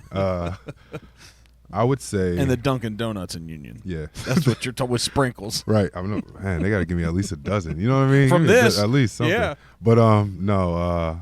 I would say probably Barbados. I went there. It was fun. Island culture. Food was great. It was fun. I would say Barbados for sure. So you're a guy. Don't mistake my kindness for weakness. Yeah, I would say. Right? For sure. Yeah. Because when you say the island culture, it's like, man, it's all good, man. Yeah. You know, life's okay. Chill. Right? It's chill. Mm-hmm. Treat people well, but you're like, don't mistake that. Yeah. That's for the beast inside. Yeah. Shoot, you said it all. Do you get back to Pittsburgh? Are you still connected? Mm-hmm. Yeah. I haven't been back in, I'll say, probably like 3 years now. Since COVID. Well, I haven't been there long enough. Usually I would spend most of my off seasons out there training. But when COVID happened, it shut everything down and all that. So off season wise, I found more things out here to do. So I would just do that there. But yeah, I try to go back. My mom and dad still live out there. Really all my family still live out there. Friends and all that still there too. So I try to get back at least once a year to, visit some folks. But I mean, it's tough when you're traveling with, family. But FaceTime's awesome, isn't it? It's amazing. You probably see them all the time. Absolutely. FaceTime is the key. What are some lessons that in your childhood that are still really important to you today? We talk about being a good person and stuff, but is there anything that stood out, your dad and your mom? Doesn't have to be anything profound. No, maybe it was just good and normal. I would say hard work for sure. I think that is it's one of the foundations of my life. Having hard work, it'll take you anywhere, because it's a willingness to push through what you think is difficult or what you think you can't do. Is that what hard work is? What is hard work? I think hard work is doing the things that, well, hard work and discipline kind of go hand in hand, but I would say is doing the things that you may not want to do, but knowing that you got to do it today and you got to do it again tomorrow and keep on doing it. And like I mentioned before, you may not know what you know what you want to get out of it, but you may not see a result or any wins out of it. But you got to keep doing it. You keep doing it, and then eventually you'll start to see maybe a little win, a little fruit of the labor. Takes a long time, though. Absolutely. Right. Hard work, I would say discipline. What would your what would your if your dad was sitting here and you stepped out of the room? Yeah. I'd say, tell me about your son. What would he say? He would probably say that he would say, well, he needs to speak into the mic louder, because he always says that. But there you go, Dad. he would say probably the same things that I'm talking, because I'm probably like a broken record for him. Always work hard, be an athlete, work when no one's watching, being a good father, being a good man. I would say things along that line. Hopefully that I've grown into the person that he inspired for me to be when I was a kid. When you look at what your vision is for your children, hopefully I grew into that and superseded the expectation of that. Do you think he'd say that? I think so, for sure. I think so. Feels good. Yeah, it does. It feels good. What would your mom say? I think she would say along the lines of the same thing. She'd probably still say that I have characteristic traits of my high school years. She'll probably say I'm lazy about some stuff, or might not be the most responsible about some things, even though I think I'm very responsible, but hard-headed, all that stuff. But I think on the positive note, she would say along the same things. But I hope the same thing, that my mom would view that, like, when she saw me as a little kid, what her aspirations for me, as an adult. I mean, set aside the NFL life, but just like as a person, how I am as a man. I hope that, I'm fulfilling what they thought I would be. Mm-hmm. Do you have any siblings? Yes. 2 older sisters. I'm the youngest. Isn't that funny? That's the same thing that Will the 7th is going to grow up with. Yeah. Is that where some of the comedy comes from, probably? Yeah, a little bit. She had to get through life and stuff. Mm-hmm. Hey, to touch on one more thing here about overcoming adversity, and because I think what so many people think so often is they look at you and the physical being that you are, and they're like, well, that's easy. You didn't have to go through any adversity. So they think. Right? Yeah. That was easy. What about when you had trouble seeing as a kid? And your dad got you those, what we call them, rec specs or something back in the day. Those nerdy-ass glasses. Tough times, man. Tough times. Yeah, the goggles, they would call me. Well, I used to have goggles. Were they worthy goggles, or were they rec specs? What were they? They were, like proper term, they look just like the James Worthy ones. Okay. They're not the cool ones that the kids wear today. Okay. No, they were look like the bottom of 40-ounce goggles. They had the little band on them. Yeah. I used to wear them in basketball, too. Terrible. But so yeah, I think every kid when they're 12, 13, 14, the coming of age, they have these issues with self-confidence. For sure. Issues with self-esteem. I think every kid, I went through it. I think every kid goes through it. I think we all go through it. Yeah, for sure. How do you get through that as a kid? Those is that these 7th graders? Is that how old they are?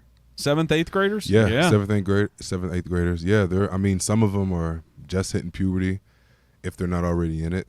I would say the best way to get through it, it's tough because right now the only thing that matters to them is what other people say.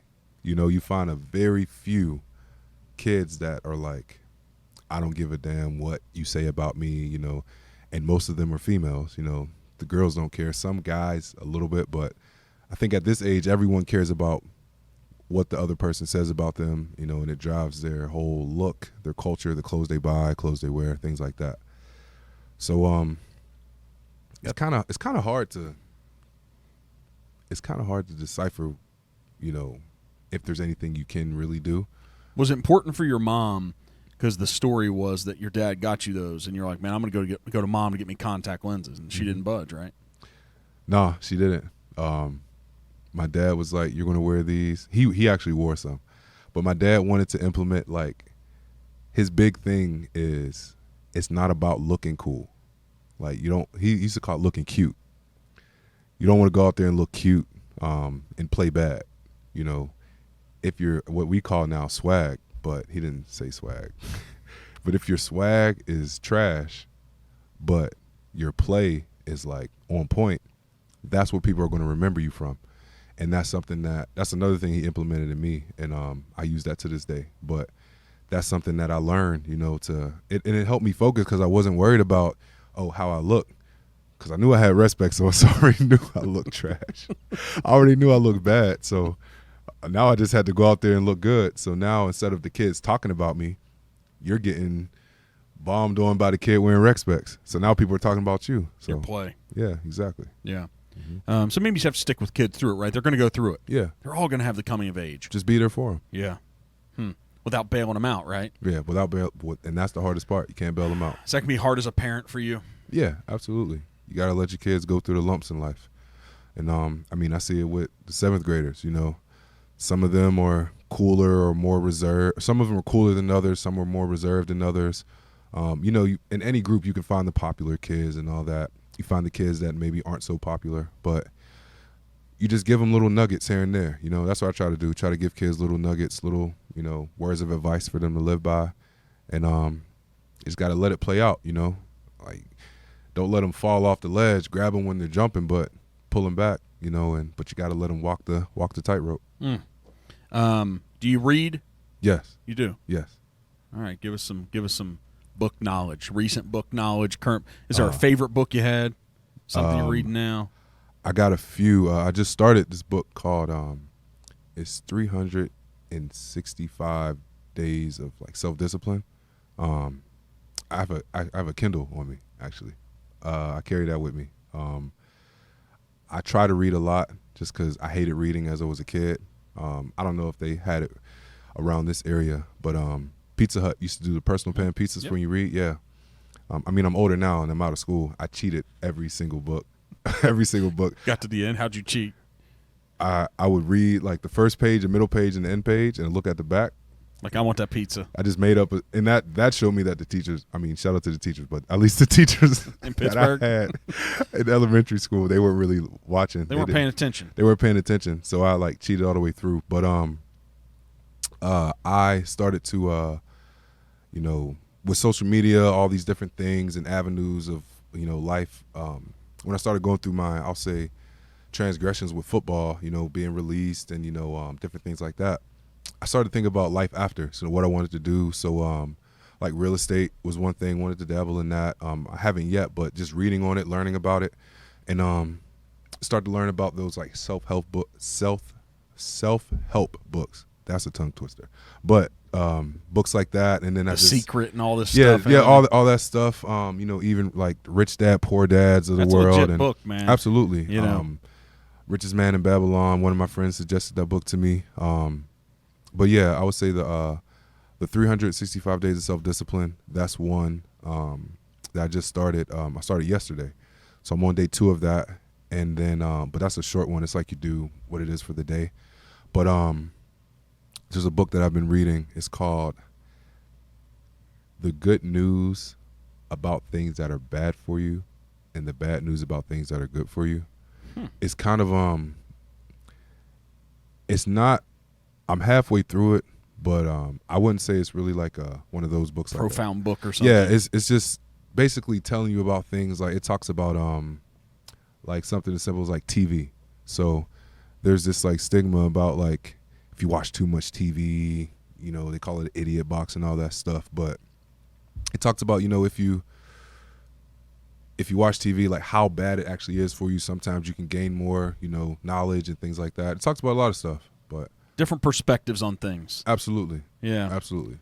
Are you that guy when you're sitting around with friends? Are you agreeable, or are you always the contrarian? It depends. So, if I don't agree with something, I'll be like, I feel what you're saying. Like, I feel what you're saying, but I don't agree with what you're saying. We live in a very argumentative society now. So, like, you can disagree with someone and they're like, what? You don't agree? Like, bro, I just don't agree with what you're saying. I don't hate you. I just feel like you're wrong.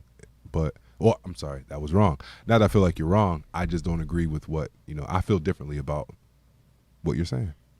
What a weird world. Yeah. Oh, it goes back to the differences. I don't think that we're now taught to only surround ourselves with the folks that think the way we do. And how sad is that? I mean, that's sad to me, man. It is. Because that's the end of growth, right? That's just I try to, even though I feel those moments of like, you're wrong. Yeah. Try to listen more and more. I don't think when we're young we listened as much. Maybe you did. Maybe that was something. No, I was right? extremely hard-headed. We all have that, I think. Yeah. I mean, it helps you grow. Yeah. I'm pretty sure you just mentioned that. I mean, if people aren't anything in life, if you're not being challenged, you're not going to grow. Let's have a conversation. Any opinion I have, Yeah. sit down and have a conversation and tell me the better way. But just think, if people are agreeing with you all the time, you're going to be like, I'm not going to grow. I'm not going to develop. Shut up, I'm not you're gonna, annoying. Right. You know I'm not what I going to mean? evolve. Yeah, I don't want to. But there's a lot of people who they just want to be safe, man. yeah, I agree. Right. I agree. Just want to stay in their little safe comfort zone. Not me, man. I want more. I just want more. I like it. Yeah, of everything. Absolutely. I just want more. So, anything else for us to go over here, man? This is a good conversation for me. Thanks for coming in. I can't wait till you do push-ups. It's going to push-ups today. I'll keep you in the loop of how many I have. So what we'll do is we'll start today. Today's what, the 6th? Yeah, so today we're Wednesday. Wednesday the 6th. So from this moment forward to the end of the season, I'll tally up my push-ups that I have to do. Because you need to stay in shape for when you get that call, man. Absolutely. This is going to help you. Yeah. Do you wait till the end of practice, or do you like drop and give me 5 now? Oh, they're like, no, you owe me 5 push-ups right now. Like, you could be in the middle of the play. They're supposed to be getting the defensive play call, and they're like, give me push-ups. Yeah. That's fun for them. Yeah. They love catching the coach. Yeah, they love it. Anytime they can tell me what to do, they love it. Well, because you're just telling them what to do all the time. Absolutely. Yeah. Do you have those 1 or 2 kids that's just arguing regardless? Because I want to give them a ribbon, whoever that is. Let me see. Well, I'll think about that one. Let me see. Kids that are arguing regardless. Oh, is there like that one kid? Yes. Okay. It's going to kill me because I do not remember Brady's last name. That's okay. It's probably better that we don't. But Brady, you know who you are. Brady's my boy. Brady is one of the funniest kids in the world. I told him that he complains more than like an old woman because – like, so you are this coach. You are this baseball coach I was talking about. But no, it's not. It's not like that. So Brady had a splinter in his finger, and I'm like, Brady, you got to punch. He's like, well, coach, I got a splinter in my hand. I'm like, did you get it out? He's like, no, I couldn't get it out. I'm like, all right, well, do this. Comes back the next day. Brady, do you still have your splinter in your hand? Yeah, I still got it, coach. And then he came up to me the next day, coach, my splinter's out of my hand. Then he like hurt his ankle. So like Brady, then he hurt his ankle, and I always say to him, he always got something going on. But he's a great kid, funny as hell. But I'll say Brady for sure. Is he causing some ruckus with the other players though? Is he always stirring something up, even fun? No, like it's just him. He's not it's him, his personality. Okay. Let me see. Who's one that's always doing stuff? Does he wear goggles, man? No, he doesn't wear goggles. But if he did, that'd be better. If he did, if Brady wore goggles, it'd be better.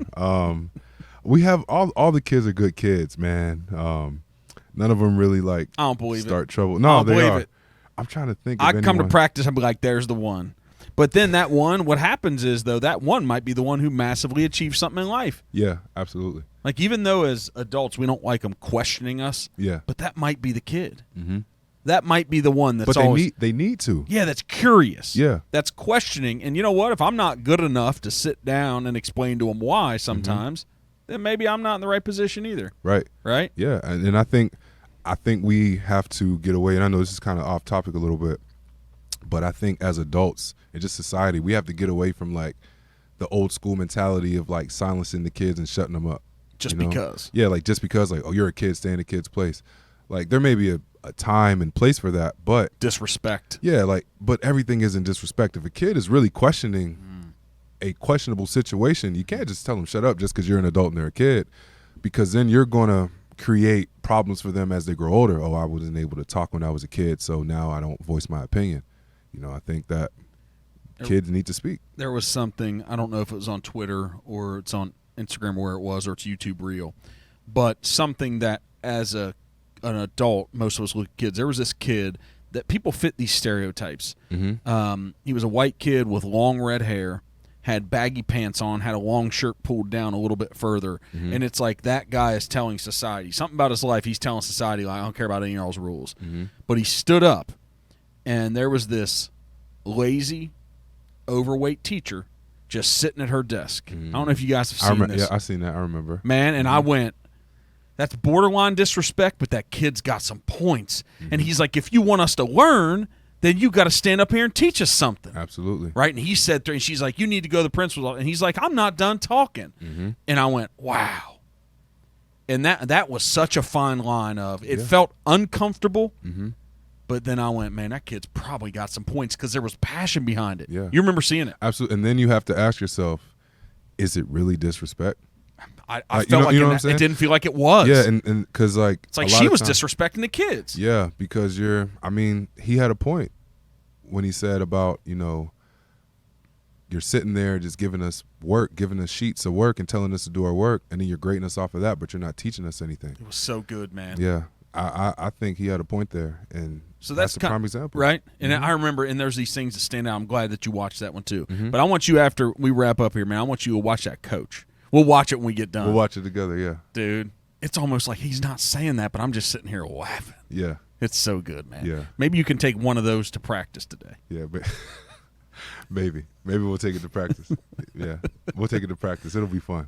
Hey, man, I hope you make it back on the field this year. Thank you. Yeah, I appreciate it. I'd love to see. I'll be your fan, man. Absolutely. Well, I would hope so. I would be. No, you're good. I think I'm saying you're a good guy. Thank you. I know the people that you're interacting with out in society. I know that you're definitely not taken away from them.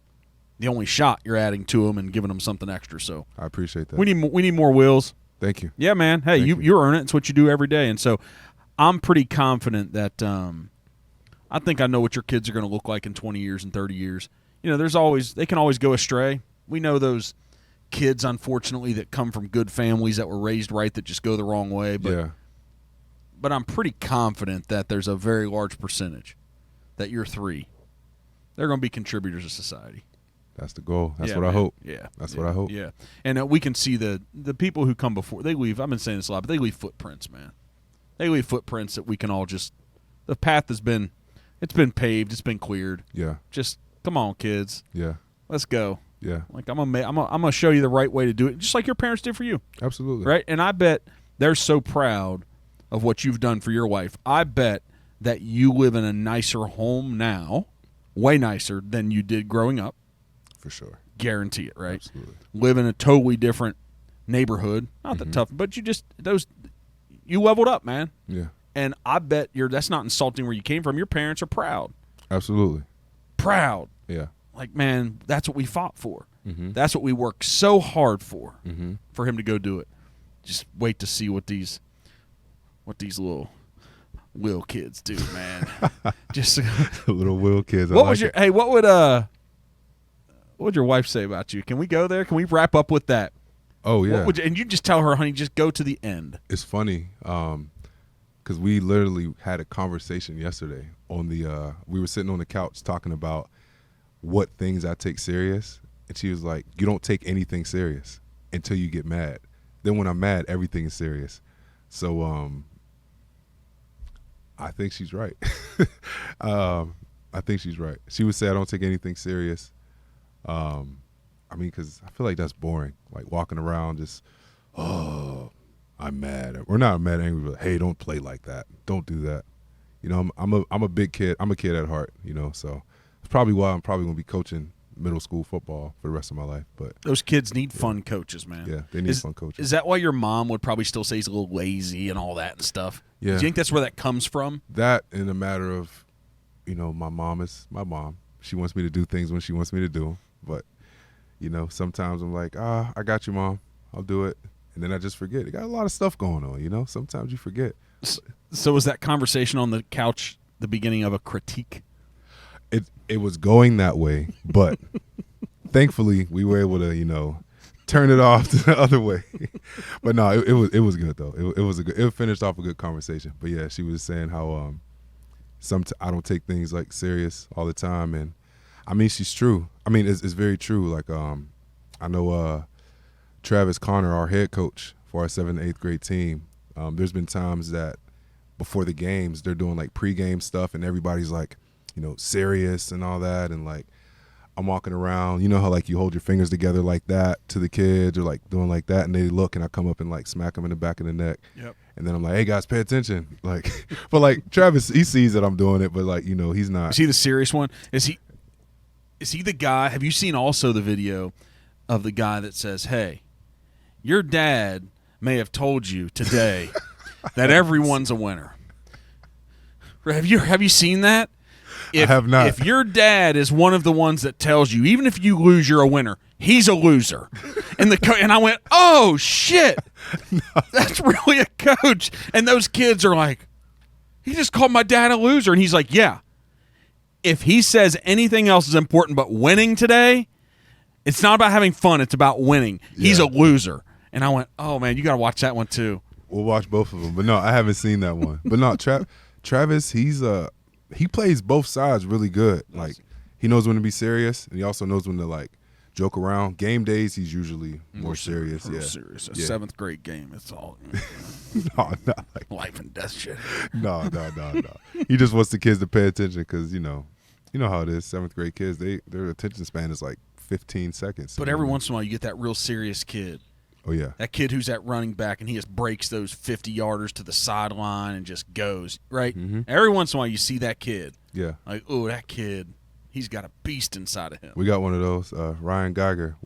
I call him, the water boy, Bobby Boucher. Mm-hmm. That's my boy. So him. You love some comedies, don't you? Yeah. Oh, funny. Little Ryan Savicki, those guys too. But yeah, shout out to all the kids, man. I love them. It's fun for you. Yeah, it's a lot of fun. Yeah, it's a lot of fun. What do they pay you, like $3 for a season? Oh no, it's voluntary. All fun. Can't at least give you like a Snicker bar or something? And those kids, they want me to bring them Snicker bars. Isn't that something? Yeah, you got to show up with the orange pieces of orange and all that stuff. Absolutely. We'll watch some videos when we get done here, man. What time's practice? 6. Okay. 6 o'clock. Yeah. What time you got to pick the girls up, man? Dunkin' Donuts is coming. 3:30. 3:30. Yep, they're going to be ready. Okay. Parent pickup line. Daddy, you got the little voucher hanging in the window. Yep, Did you think you were going to live that life? Did you know you were going to live that life? I knew I would live the life of like, the dad life, but all this like parent pickup lines. Like I watched, what's the movie with Mark Wahlberg and Will Ferrell, where like they got a couple together. I can't remember.